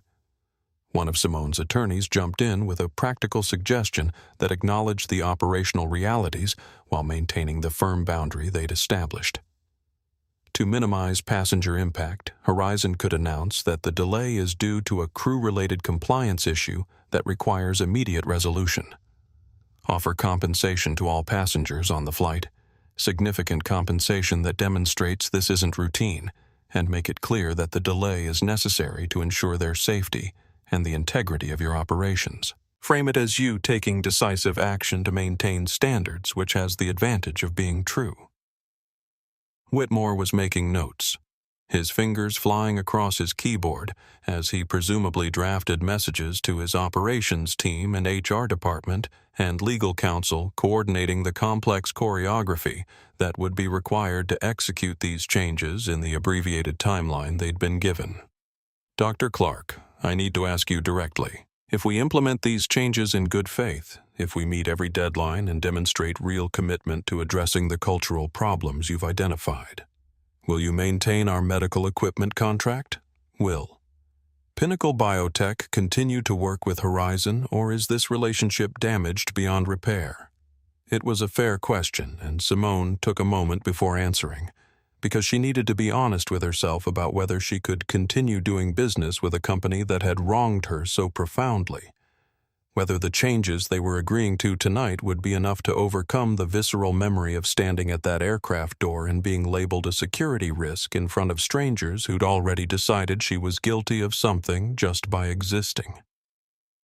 If you do the work, if you genuinely transform your culture rather than just implementing superficial compliance measures to satisfy this agreement, then yes, we can continue our business relationship. But understand that we'll be watching closely that any backsliding or failure to meet your commitments will result in immediate contract termination, and that I will personally be reviewing the Independent Oversight Board's reports to ensure this isn't just corporate theater designed to appease a vendor who held a gun to your head. Fair enough, Whitmore replied, and for the first time since the call began, his voice carried something that might have been respect alongside the fear and desperation that had characterized most of his responses. Dr. Clark, I want you to know that whatever you might think of me after tonight, I genuinely am committed to fixing what's broken in my organization. I built this company over 25 years, and the idea that we've been allowing discrimination to flourish under my watch is killing me. I should have known I should have created systems that made this kind of pattern impossible to hide, and the fact that I didn't represents a failure of leadership that I take full responsibility for. Simone studied his face through the video connection, looking for signs of sincerity versus the kind of performed contrition that executives deployed when they'd been caught and needed to manage public relations, and she saw something in his expression that suggested he might actually mean what he was saying, might actually be capable of the kind of genuine self-examination that could lead to real change. Then prove it, she said simply. Prove it through your actions over the next 6 months and the next 6 years. Prove it by creating an organization where what happened to me tonight becomes literally unthinkable rather than just unlikely. Prove it by being the kind of leader who doesn't need to be threatened with catastrophic consequences to do the right thing. Kendra drove Simone back to JFK in a hired car, the streets of Manhattan sliding past the windows in a blur of lights and late evening traffic, neither woman speaking much because there wasn't much left to say. After the intensity of the past few hours had finally begun to recede, leaving behind the hollow exhaustion that came after adrenaline finally gave way to the bone-deep weariness of emotional labor performed under impossible pressure. Simone leaned her head against the cool glass of the window and watched the city pass by, thinking about everything that had happened. And everything that was about to happen, the cascade of consequences that would ripple out from this night in ways she probably couldn't fully anticipate yet. "You okay?" Kendra asked finally. Her voice soft with concern that went beyond professional worry that came from 10 years of friendship that had survived the stress of building a company and the challenges of navigating an industry that didn't always welcome their presence or value their contributions. Simone considered the question seriously, taking inventory of her emotional state, the way she might assess the results of a complex experiment, looking for patterns and outliers and unexpected reactions. I hate that it came to this. I hate that I had to threaten someone's entire company and thousands of jobs just to force accountability for something that should never have happened in the first place. I hate that Captain Hayes made me into someone who wields power like a weapon instead of someone who just wanted to fly home in the seat she paid for and be left alone. "But you're going to be okay," Kendra said. Not quite a question more, an affirmation that she needed Simone to confirm. "I'm tired," Kendra Simone admitted, and saying it out loud made the exhaustion feel more real, more permissible, because she'd been holding herself together through sheer force of will. And now, in the safety of Kendra's presence, she could finally acknowledge how much this night had cost her. "I'm tired of having to be exceptional, just to be treated as equal. I'm tired of having to fight battles that white men never have to fight, because nobody questions their right to exist in premium spaces or professional positions or anywhere else they decide they belong. I'm tired of turning every slight and every microaggression into a teaching moment or a case study in discrimination, when I just want to live my life without constantly having to prove my humanity to people who should know better." Kendra reached across the car and squeezed Simone's hand, offering silent comfort that acknowledged the weight of what she was carrying, and they rode the rest of the way to the airport in a silence that was companionable rather than uncomfortable, both women processing the evening in their own ways. When they arrived at Terminal B, Simone saw that the gate area for Flight 2447 had transformed into a hub of activity with Horizon Aviation Group personnel moving purposefully through the space, while passengers from the delayed flight milled around, looking confused and frustrated by the continued wait and lack of clear information. Simone approached the gate desk where Maria, the agent who'd tried to help her hours earlier, was coordinating with several supervisors, and Maria's face lit up with a complex mixture of emotions when she saw who was approaching relief and vindication and sympathy, all competing for expression in her eyes. "Dr. Clark, I'm so glad you came back. I wasn't sure if you would, but I've been hoping you'd return because I wanted to thank you for what you did for standing up and making them actually address what happened, instead of just accepting an apology and moving on." "Maria, you're the one who deserves thanks," Simone replied warmly, meaning every word because she understood how much courage it had taken for a gate agent with no power or protection to contradict a captain and senior flight attendant when the truth needed to be told. "You spoke up when it mattered even though you knew it might cost you. That's the kind of integrity that actually makes a difference, and I hope your company recognizes how valuable that kind of employee is." Maria looked like she might cry, her professional composure cracking just slightly as the validation from someone who mattered hit home in ways that the routine praise from supervisors never quite managed to achieve. "The flight is still held, but they told us there would be a crew change and we should have a new departure time within the next 30 minutes. Whatever you did, Dr. Clark, it's having an impact because I've never seen this level of management attention on a single incident before." Simone nodded, understanding that Maria probably didn't know the full scope of what had been set in motion tonight, but was witnessing the visible effects of consequences finally catching up to people who'd operated without accountability for far too long. She found a seat in the gate area where she could watch the aircraft that had rejected her. The jet bridge now reconnected as personnel moved on and off the plane in purposeful patterns that suggested significant changes were happening inside. Through the windows, she could see ground crew preparing the aircraft for the departure that had been delayed by hours. Now could see the lights of other planes taking off and landing in the steady rhythm of an airport that never quite slept. Could see the reflection of her own face in the glass, looking back at her with an expression she couldn't quite read, somewhere between triumph and sadness and exhaustion and determination. Her phone buzzed with a message from Kendra, who'd gone to coordinate with the Horizon operations team about the logistics of what would happen next. A brief update that confirmed Captain Hayes was being escorted from the aircraft and would be met by HR representatives who would handle his termination paperwork tonight. Another message came through from Lawrence Whitmore himself, addressed formally, but with an undertone of what Simone thought might be genuine contrition rather than just corporate damage control, informing her that both Hayes and Jessica Hayes were being terminated effective immediately, and that replacement crew had been located and were en route to JFK to take over Flight 2447.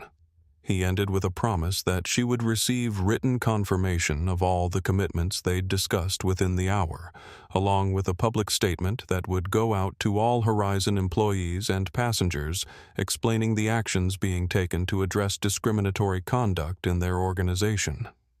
The announcement came over the gate speakers with the crisp formality of someone reading from a carefully prepared script. Words that had probably been reviewed by lawyers and PR specialists to ensure they conveyed the necessary information without exposing the company to additional liability. "Ladies and gentlemen, we apologize for the extended delay of Flight 2447 to San Francisco. We have experienced a necessary crew change due to a conduct violation that came to light this evening.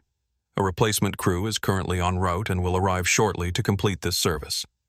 In recognition of the inconvenience this has caused, all passengers on this flight will receive a full refund of their ticket price as well as a voucher for future travel.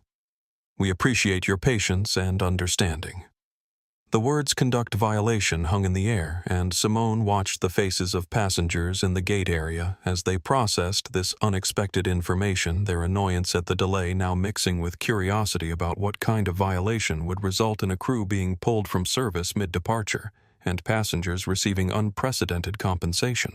Two men in Horizon Aviation Group uniforms, clearly security or management, rather than flight crew based on their bearing and the identification badges they wore, boarded the aircraft through the jet bridge, and the passengers with window seats could see them moving purposefully down the aisle toward the cockpit.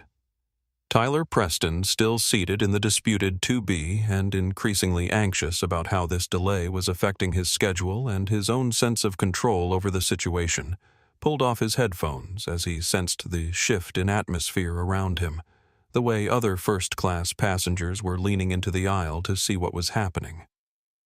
Their earlier comfort in the premium cabin, now replaced by an unsettled awareness that something significant and unusual was unfolding around them. The cockpit door opened and Captain Devin Hayes emerged, his face flushed with anger and confusion. His uniform still crisp, but his composure completely shattered as he found himself being escorted down the aisle like a common criminal rather than the authority figure he'd been just hours earlier. "This is absolutely ridiculous," Hayes protested, his voice carrying through the cabin with the kind of bluster that came from someone who still couldn't quite believe that consequences were actually happening to him. "I made a judgment call about a passenger who was presenting as a security concern, which is exactly what I'm trained and authorized to do as captain of this aircraft. You can't terminate me for following safety protocols." One of the security officers, a woman with steel gray hair and the weathered expression of someone who'd seen every kind of workplace drama aviation could produce, responded in a voice that was quiet but absolutely implacable. "Captain Hayes, your employment with Horizon Aviation Group has been terminated effective immediately for violation of the company's non-discrimination policies and making false statements in your incident report. You'll need to collect your personal belongings and exit the aircraft. Your final paycheck and severance information will be provided according to your contract terms." The passengers watched in stunned silence as the scene unfolded, their phones now coming out to document this unprecedented moment. And Simone knew that within hours, there would be videos circulating on social media showing Captain Hayes being escorted off his own aircraft. The visual evidence of accountability that would be impossible for Horizon to minimize or spin, regardless of whatever official statements they released. Hayes walked past the rows of first-class seats, his face now pale as the reality of his situation began to penetrate the initial shock and anger, and his eyes landed for just a moment on Tyler Preston occupying seat 2B, the seat that had started this entire cascade of consequences. Ms. Hayes, the security officer, continued, and Jessica emerged from the rear galley where she'd been hiding since the operational hold had first been announced, her face streaked with tears, and her earlier confidence completely evaporated as she understood that her casual lie in support of her brother-in-law's discrimination had just cost her the career she'd spent 5 years building.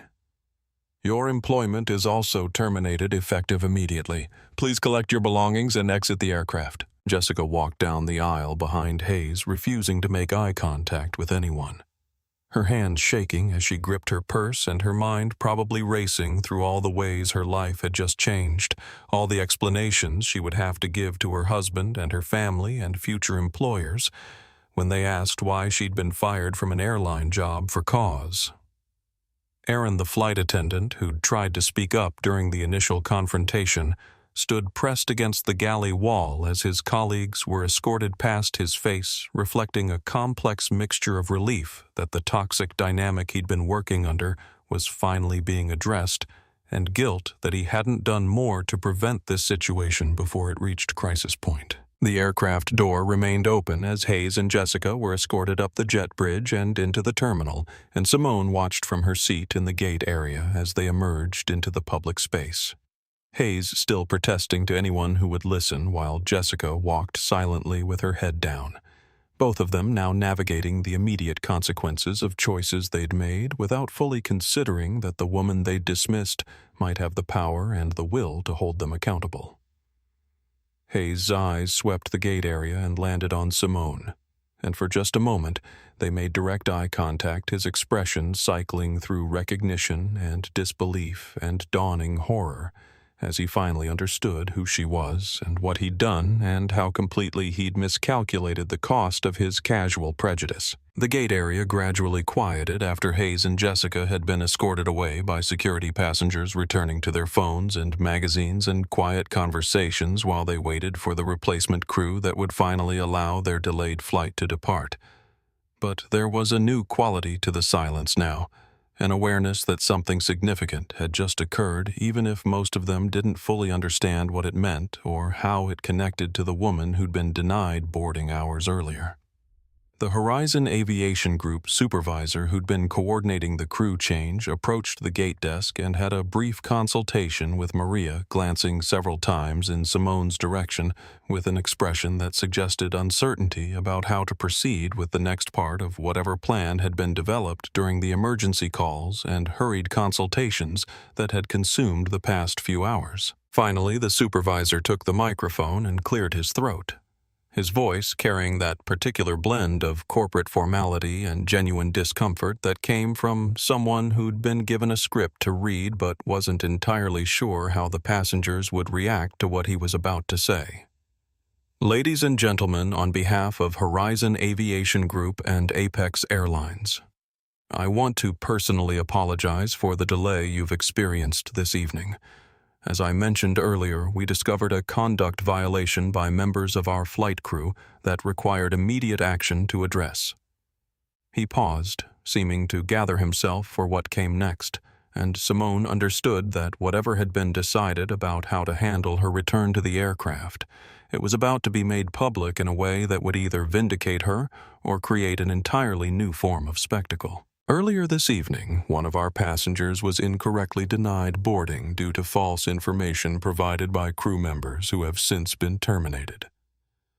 That passenger, Dr. Simone Clark, demonstrated remarkable grace and patience during an incident that should never have occurred, and I would like to invite her to reboard the aircraft now so that she can finally take the seat she was always entitled to occupy. The words fell into the gate area like stones dropped into still water, sending ripples of recognition and embarrassment and belated understanding through passengers who were suddenly reassessing everything they'd witnessed earlier, realizing that the woman who'd been escorted away in apparent defeat had actually triggered the consequences that had just played out in front of them. Simone stood slowly, feeling the weight of every eye in the terminal as she walked toward the gate desk. Her posture straight and her expression carefully neutral despite the complicated swirl of emotions churning beneath her composed surface, and Maria handed her a new boarding pass with a smile that contained more warmth and respect than any first-class ticket could ever purchase. Dr. Clark, welcome aboard, Maria said softly, her voice carrying undertones of admiration and gratitude. Your seat is ready for you. Simone walked down the jet bridge with Kendra beside her, the two women moving through the enclosed tunnel that connected terminal to aircraft, while behind them, passengers watched and whispered and pulled out phones to capture the moment when the woman who'd been wronged returned to claim what had always been hers. The aircraft door stood open, and Aaron waited there with an expression that was equal parts apologetic and relieved his earlier discomfort at witnessing injustice, now transformed into the opportunity to be part of making things right. Dr. Clark, I'm so sorry about what happened earlier, Aaron said, as she approached his words tumbling out with the urgency of someone who'd been carrying guilt for hours and finally had the chance to express it. I should have spoken up more strongly. I should have insisted that Captain Hayes was wrong. I should have done more than just stand there feeling uncomfortable while you were being treated so badly. Simone paused at the threshold of the aircraft, looking at this young man who'd shown a glimmer of moral courage in a situation where most people had chosen silence or active complicity.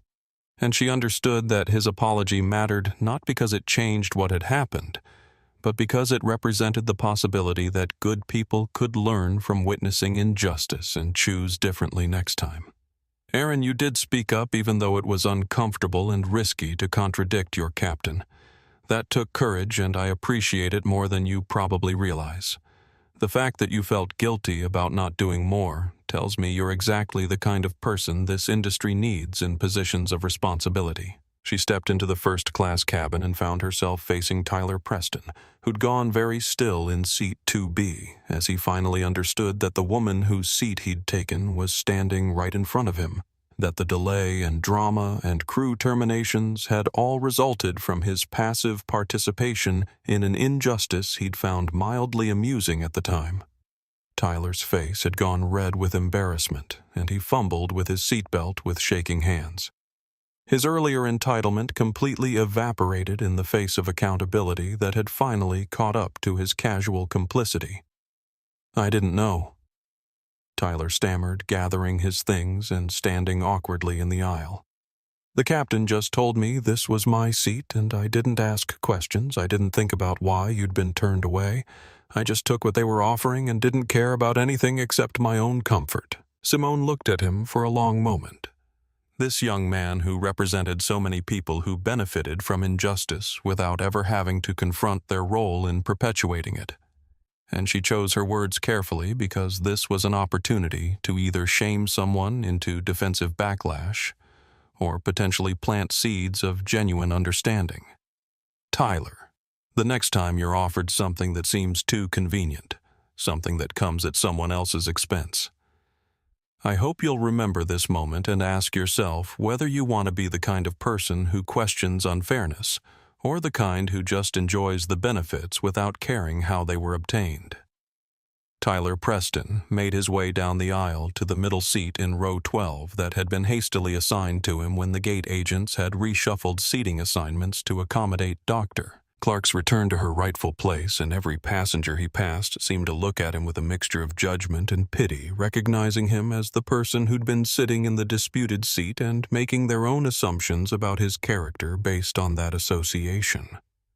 He slumped into the uncomfortable middle seat between a businessman absorbed in his laptop and a woman reading a paperback who both shifted slightly away from him as if his proximity might contaminate them with whatever moral failure had led to his current circumstances. And Tyler realized with a sick feeling that this flight was going to be the longest few hours of his life. The woman with the paperback leaned over slightly, her voice pitched low but clearly audible in the quiet cabin. "You're the guy who took her seat, aren't you?" While the captain was throwing her off the plane for literally no reason except racism.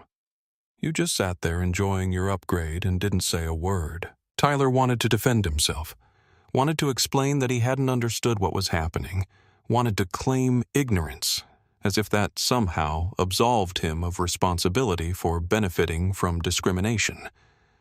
But the words died in his throat, because he knew they would sound hollow and self-serving even to his own ears. Instead, he pulled out his phone and discovered that someone had already posted a video of the earlier confrontation on social media. The footage showing him clearly visible through the aircraft window, headphones on and smirking while Dr. Clark was being denied boarding. And the comments section was filled with people dissecting his privilege and his complicity with the kind of viral righteousness that could destroy reputations and end careers. "Oh, God," Tyler whispered, scrolling through hundreds of comments that tagged his name, that identified his employer, that called for consequences that extended far beyond an uncomfortable middle seat on a delayed flight. Someone had found his LinkedIn profile and his Twitter account and his Instagram feed, and people were going through years of his posts looking for additional evidence of problematic behavior, finding plenty of casual insensitivity and tone-deaf privilege to fuel their righteous anger. His phone began buzzing with text messages from friends and colleagues who'd seen the video asking if that was really him, asking what had happened, asking how he could have just sat there while someone was being treated that way. In seat 2, B. Simone settled into the space she'd paid for and been denied feeling the leather seat conform to her back and the extra legroom stretch out in front of her, and none of it felt like victory because the comfort of a first-class seat could never compensate for the exhaustion and humiliation and anger that had accumulated over the past few hours. Maria, promoted by the supervisor to handle the first-class service for this flight, given the sudden absence of the regular crew, approached with a handwritten note on Horizon Aviation Group stationery, her eyes shining with unshed tears as she handed it over. Dr. Clark, I just wanted you to know that what you did tonight, standing up and refusing to just accept the injustice, it meant more than you probably realize to those of us who see these things happen but don't have the power to stop them. Thank you for using your voice and your influence to make change, instead of just accepting a settlement and moving on. You made a difference. Simone read the note, which contained Maria's sincere gratitude and her personal email address, along with an offer to provide testimony for any official complaints or investigations, and felt something in her chest loosen slightly as she recognized that even in the midst of all the corporate maneuvering and power dynamics and consequences being meted out, there were individual human connections being formed, small moments of solidarity that mattered regardless of how everything else shook out. Maria, you're the one who made a difference by telling the truth when it would have been easier to stay silent. That kind of integrity is rare and valuable, and I hope you'll continue to speak up when you see things that aren't right. Aaron approached next, his nervousness evident, but his determination clear, as he held out a piece of paper with phone numbers and email addresses carefully written in neat block letters. Dr. Clark. These are the contact details for 3 other flight attendants who've witnessed Captain Hayes making inappropriate comments or treating passengers differently based on their appearance. They were too afraid to formally complain because they thought it would end their careers, but after seeing what happened tonight, they want to participate in the investigation and make sure the truth comes out about his pattern of behavior. Simone accepted the paper, recognizing it for what it was, the beginning of the real accountability that went beyond individual terminations to address the cultural rot that had allowed Hayes to operate without consequences for years, despite multiple people knowing his conduct was wrong.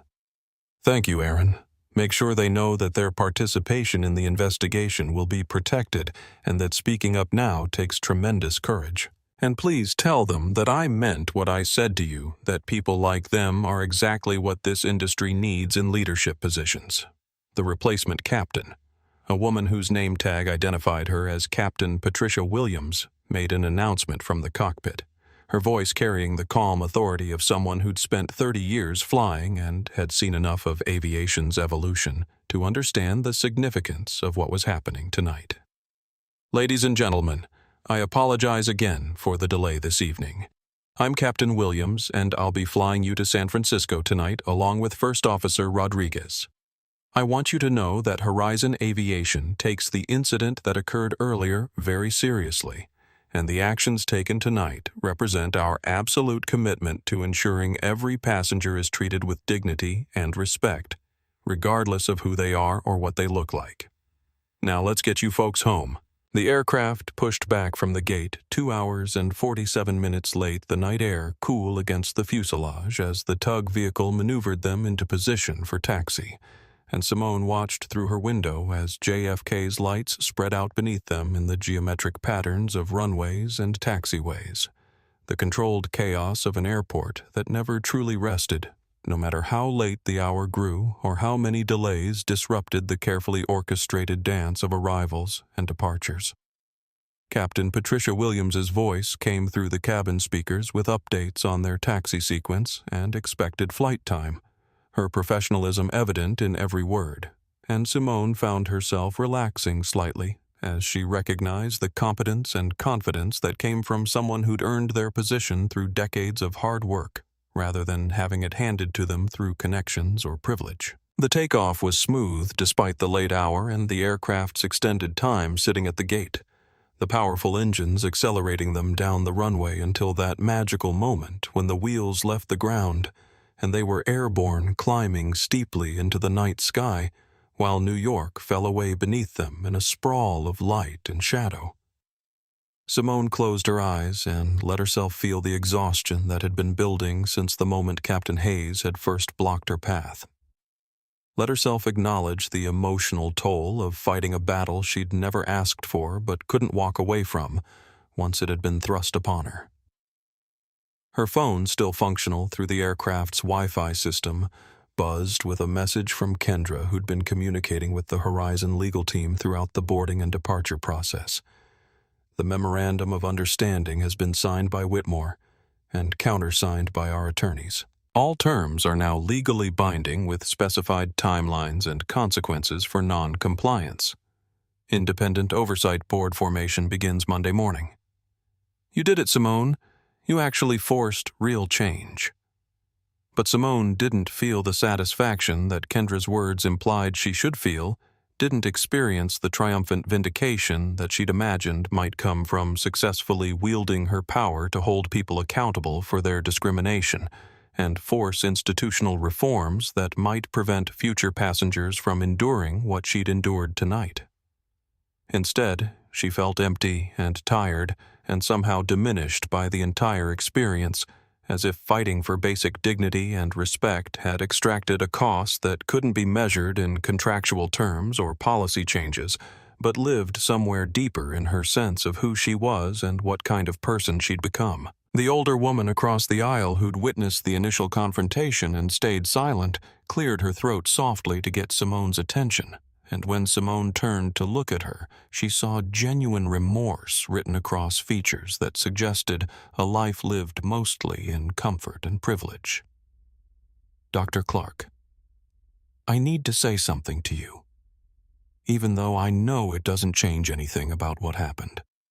When that captain was treating you so badly earlier when he was making those terrible accusations and denying you the seat you'd paid for, I knew it was wrong. I saw what was happening, and I understood that it was discriminatory and unjust. But I didn't say anything, because I told myself it wasn't my business or my problem. She paused, gathering courage to continue, her hands twisting in her lap with the nervous energy of someone confessing a sin they'd been carrying for hours. I stayed silent because speaking up would have been uncomfortable for me, because I didn't want to make a scene or get involved in a conflict that didn't directly affect my life, and I've spent the past few hours thinking about all the times I've made that same choice, prioritizing my own comfort over standing up for what's right. I can't undo my silence tonight, but I wanted you to know that I'm ashamed of it, and I'm going to do better. Simone looked at this stranger who was offering an apology that couldn't change the past but might influence the future, and she recognized the courage it took to admit failure and commit to growth, rather than defensively justifying inaction or claiming ignorance as protection against guilt. Thank you for saying that. Silence in the face of injustice is its own kind of participation, but recognizing that and choosing differently next time is how we actually create change. The next person who needs someone to speak up might benefit from this moment you're having right now. A businessman several rows back, who'd been part of the crowd of frustrated passengers demanding explanations for the delay, stood up and walked forward to first class, stopping at Simone's seat with an expression that mixed embarrassment and admiration. Dr. Clark, I need to apologize as well. When this flight kept getting delayed, I was one of the people grumbling about difficult passengers causing problems, never thinking about the fact that you were the passenger involved and you'd done absolutely nothing wrong. I made assumptions based on what the crew was implying, and I should have known better than to automatically trust authority figures when they were clearly lying. These small acknowledgments and apologies kept coming throughout the first hour of the flight. Passengers who'd witnessed different pieces of the confrontation seeking Simone out to confess their own failures of courage or judgment or empathy. And while each individual apology was a tiny thing that couldn't erase the damage of their collective silence together, they represented something larger, a recognition that injustice required not just active perpetrators, but passive enablers who chose comfort over courage when moments of moral clarity demanded more. Maria made regular trips through the first-class cabin, checking on passengers with an attentiveness that went beyond standard service protocols, and when she stopped at Simone's seat, she leaned down slightly to speak in a voice meant only for the two of them. The supervisor told me that you gave Horizon an ultimatum about implementing real changes, or facing consequences that would ground their entire fleet. I don't know all the details, but I wanted you to know that those of us working the gates and dealing with passengers every day, we're grateful that someone finally forced the company to take discrimination seriously, instead of just handling complaints with vouchers and empty apologies. Simone accepted a bottle of water, the simple gesture of hospitality carrying more weight than it normally would because it represented service provided with genuine respect, rather than the grudging accommodation Hayes and Jessica had offered earlier. Maria, the changes only matter if people like you hold leadership accountable for actually implementing them, instead of just putting out press releases and hoping everyone moves on. Watch what they do over the next 6 months, document whether the promised reforms actually happen, and be willing to speak up if you see them backsliding into old patterns. Morning came to Captain Devin Hayes's household, with the sharp ring of a doorbell followed by the insistent knocking that suggested whoever was outside wouldn't be easily ignored or dismissed. And Hayes opened the door, still groggy from a restless night spent replaying the events of the previous evening, and trying to understand how a simple passenger removal had somehow ended with his termination and escort from the aircraft in front of witnesses who documented everything on their phones. The woman standing on his porch wore the neutral expression of someone delivering papers they'd been paid to deliver without caring about the emotional impact of their contents, and she handed him an envelope with his name printed on the label in official Horizon Aviation Group letterhead. Inside the envelope was his formal termination letter laying out in precise legal language the reasons for his dismissal, including violation of non-discrimination policies, making false statements in an official incident report, and creating a hostile environment for passengers through demonstrated pattern of biased conduct. The letter referenced the 2 prior complaints against him that he'd thought had been resolved and forgotten quotes from witness statements, including Maria's detailed account of the confrontation and Aaron's confirmation that Hayes had escalated a simple seating question into a security accusation without legitimate basis, and a notation that his termination would be reported to the FAA as a conduct issue requiring review of his pilot certification. Hayes felt his stomach drop as he read that final paragraph, because he'd spent 16 years building a career in aviation and maintaining a spotless safety record and earning the respect of his peers, and now all of that was being threatened, not because he'd made an error in judgment during flight operations, but because he'd treated a passenger with casual disdain based on prejudices he'd barely acknowledged to himself. The FAA review wouldn't necessarily result in losing his pilot's license, but it would be a permanent mark on his record that would make finding employment at any major airline essentially impossible, would force him to explain in every interview and application why his previous employer had terminated him for discrimination.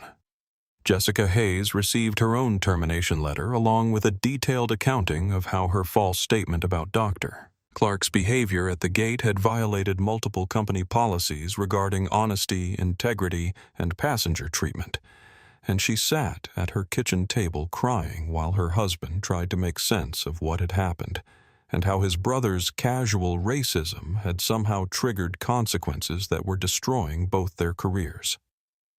How was I supposed to know she was some billionaire CEO with the power to get us both fired? Jessica sobbed, still not quite grasping that the wrongness of her actions existed, independent of the victim's identity or resources. Tyler Preston arrived at his office Monday morning to find a meeting request from HR waiting in his inbox.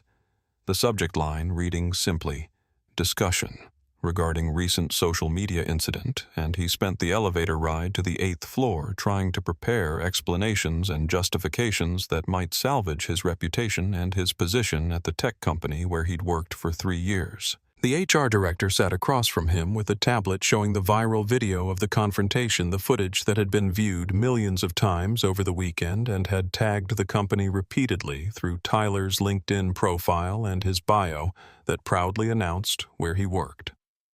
Tyler, we've received hundreds of messages from current and prospective clients expressing concern that our company employs someone who would sit comfortably in a stolen seat while a black woman was being humiliated and falsely accused of being a security threat.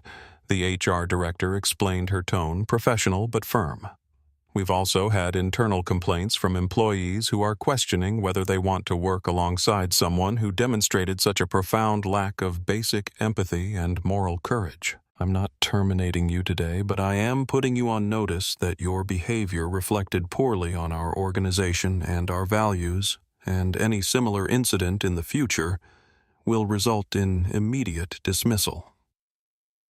Tyler left the meeting feeling sick and ashamed, understanding for perhaps the first time in his privileged life that actions had consequences, and that benefiting from injustice made him complicit, regardless of his intentions or his ignorance.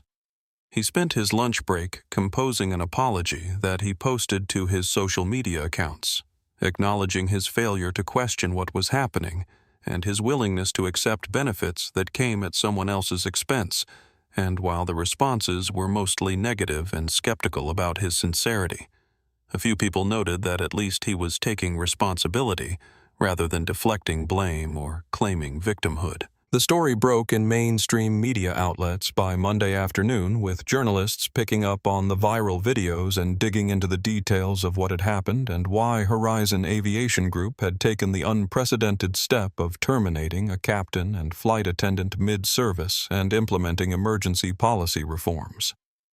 Business reporters connected the dots to Dr. Simone Clark's identity and her company's critical relationship with Horizon. And while Simone declined most interview requests, she did release a brief statement through Pinnacle Biotech's communications team.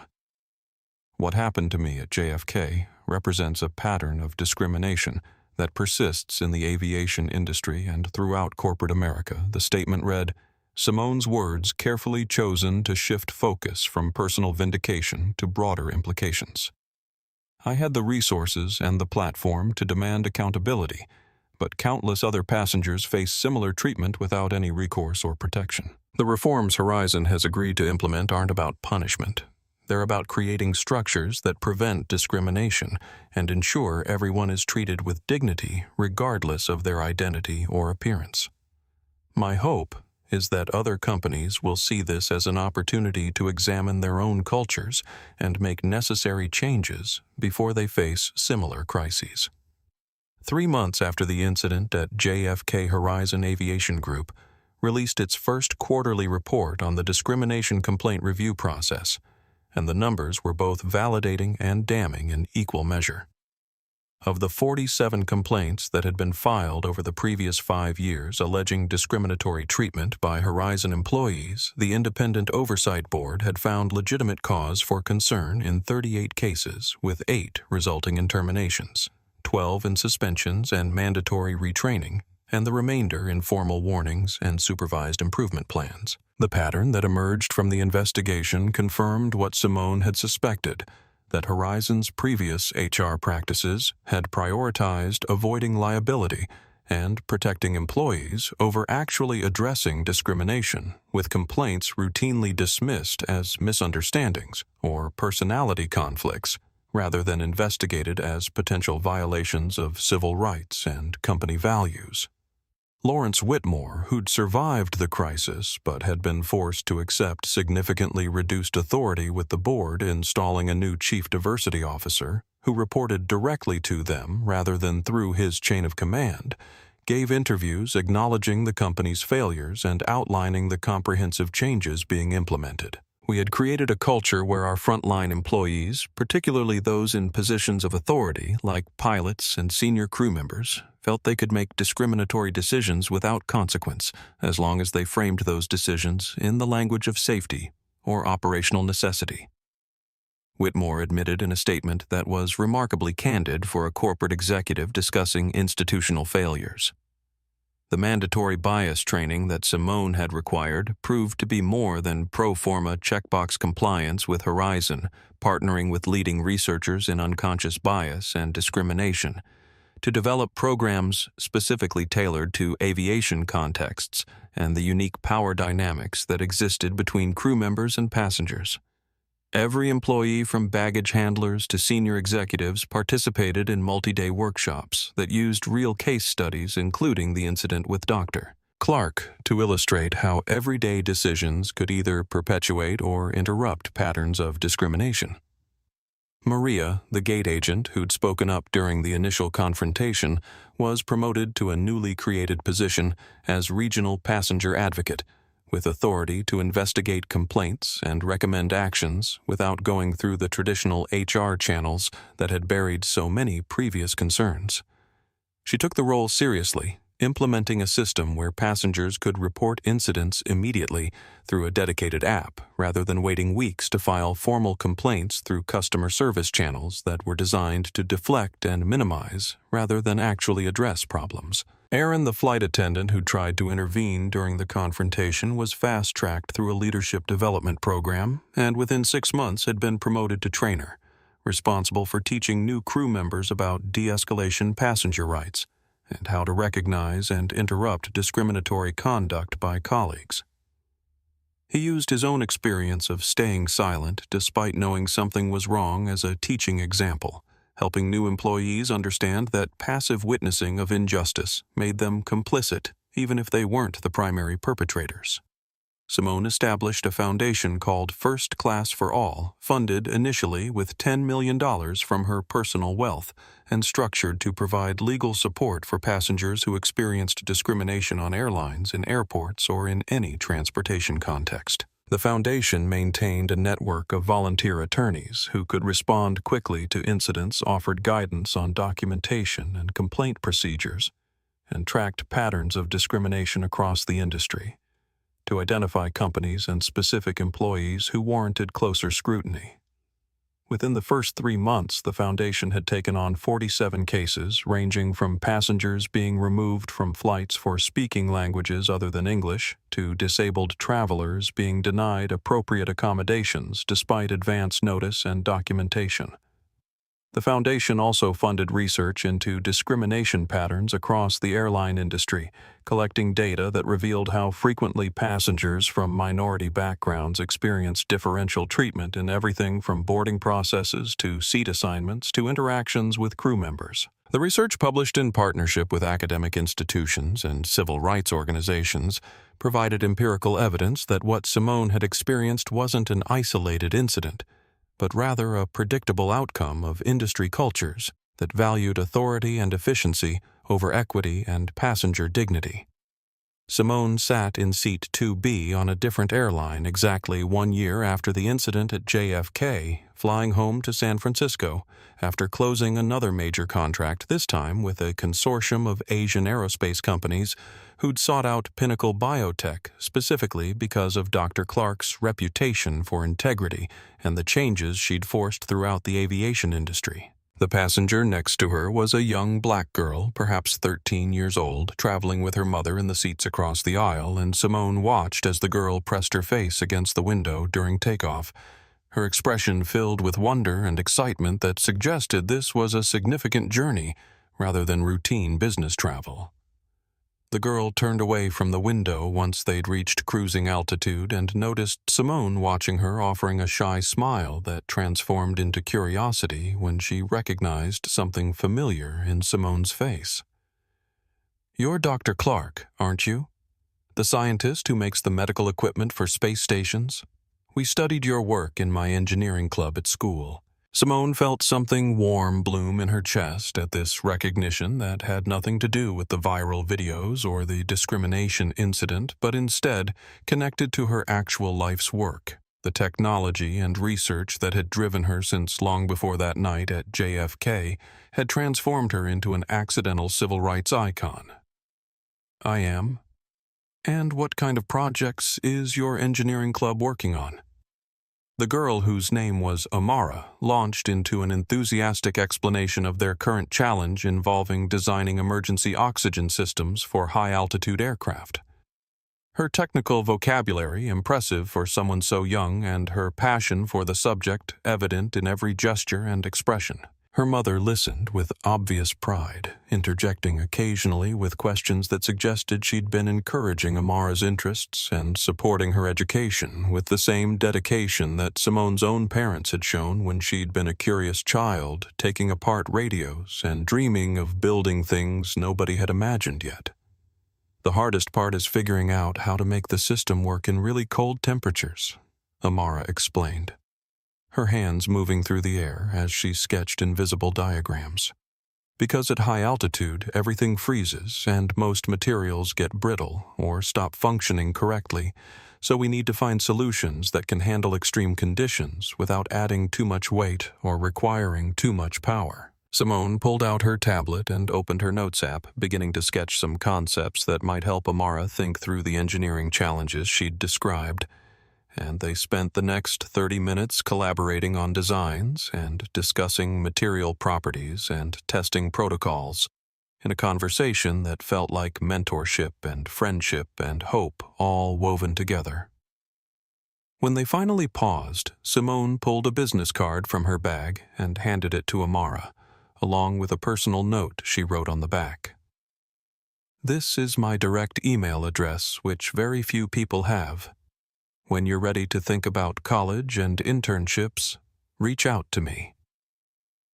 Pinnacle Biotech is always looking for brilliant young engineers who are passionate about solving hard problems, and I'd love to follow your progress. Amara's mother reached across the aisle to grip Simone's hand, her eyes bright with tears that she was trying to control, and when she spoke, her voice carried the weight of everything that moment represented for Black families who'd spent generations fighting to create opportunities for their children. "Thank you for being visible and for using your platform to make changes that matter." Amara has always loved science and engineering, but until the past year, she sometimes doubted whether there would be room for her in those fields, whether people would take her seriously or treat her fairly. Seeing what you did, how you refused to accept discrimination and forced real accountability, it gave her courage to believe that she could claim space in rooms that haven't always welcomed people who look like us. Simone felt the familiar sting of tears in her own eyes, understanding that this was why the exhausting battle of the past year had mattered, why she'd chosen to wield her power and influence in ways that were uncomfortable and disruptive, rather than accepting apologies and compensation and moving on with her life. Tell Amara that she doesn't just belong in those rooms, she's going to transform them. The future of aerospace engineering needs her vision and her brilliance, and anyone who tries to make her feel otherwise is wrong. The plane began its descent into San Francisco, the city spreading out beneath them in the golden light of late afternoon, and Simone looked out at the landscape that had been her home for 2 decades, the place where she'd built Pinnacle Biotech from nothing and established herself as a force within her industry. And she thought about all the changes that had rippled out from that night at JFK. The reforms at Horizon Aviation Group had spread to other airlines as industry leaders realized they couldn't afford to ignore discrimination patterns that might expose them to similar crises. The First Class for All Foundation had won legal victories that established important precedents for passenger rights and corporate accountability. Her own profile had risen in ways that gave her platform to advocate for changes that extended far beyond aviation into broader questions about equity and justice in corporate America.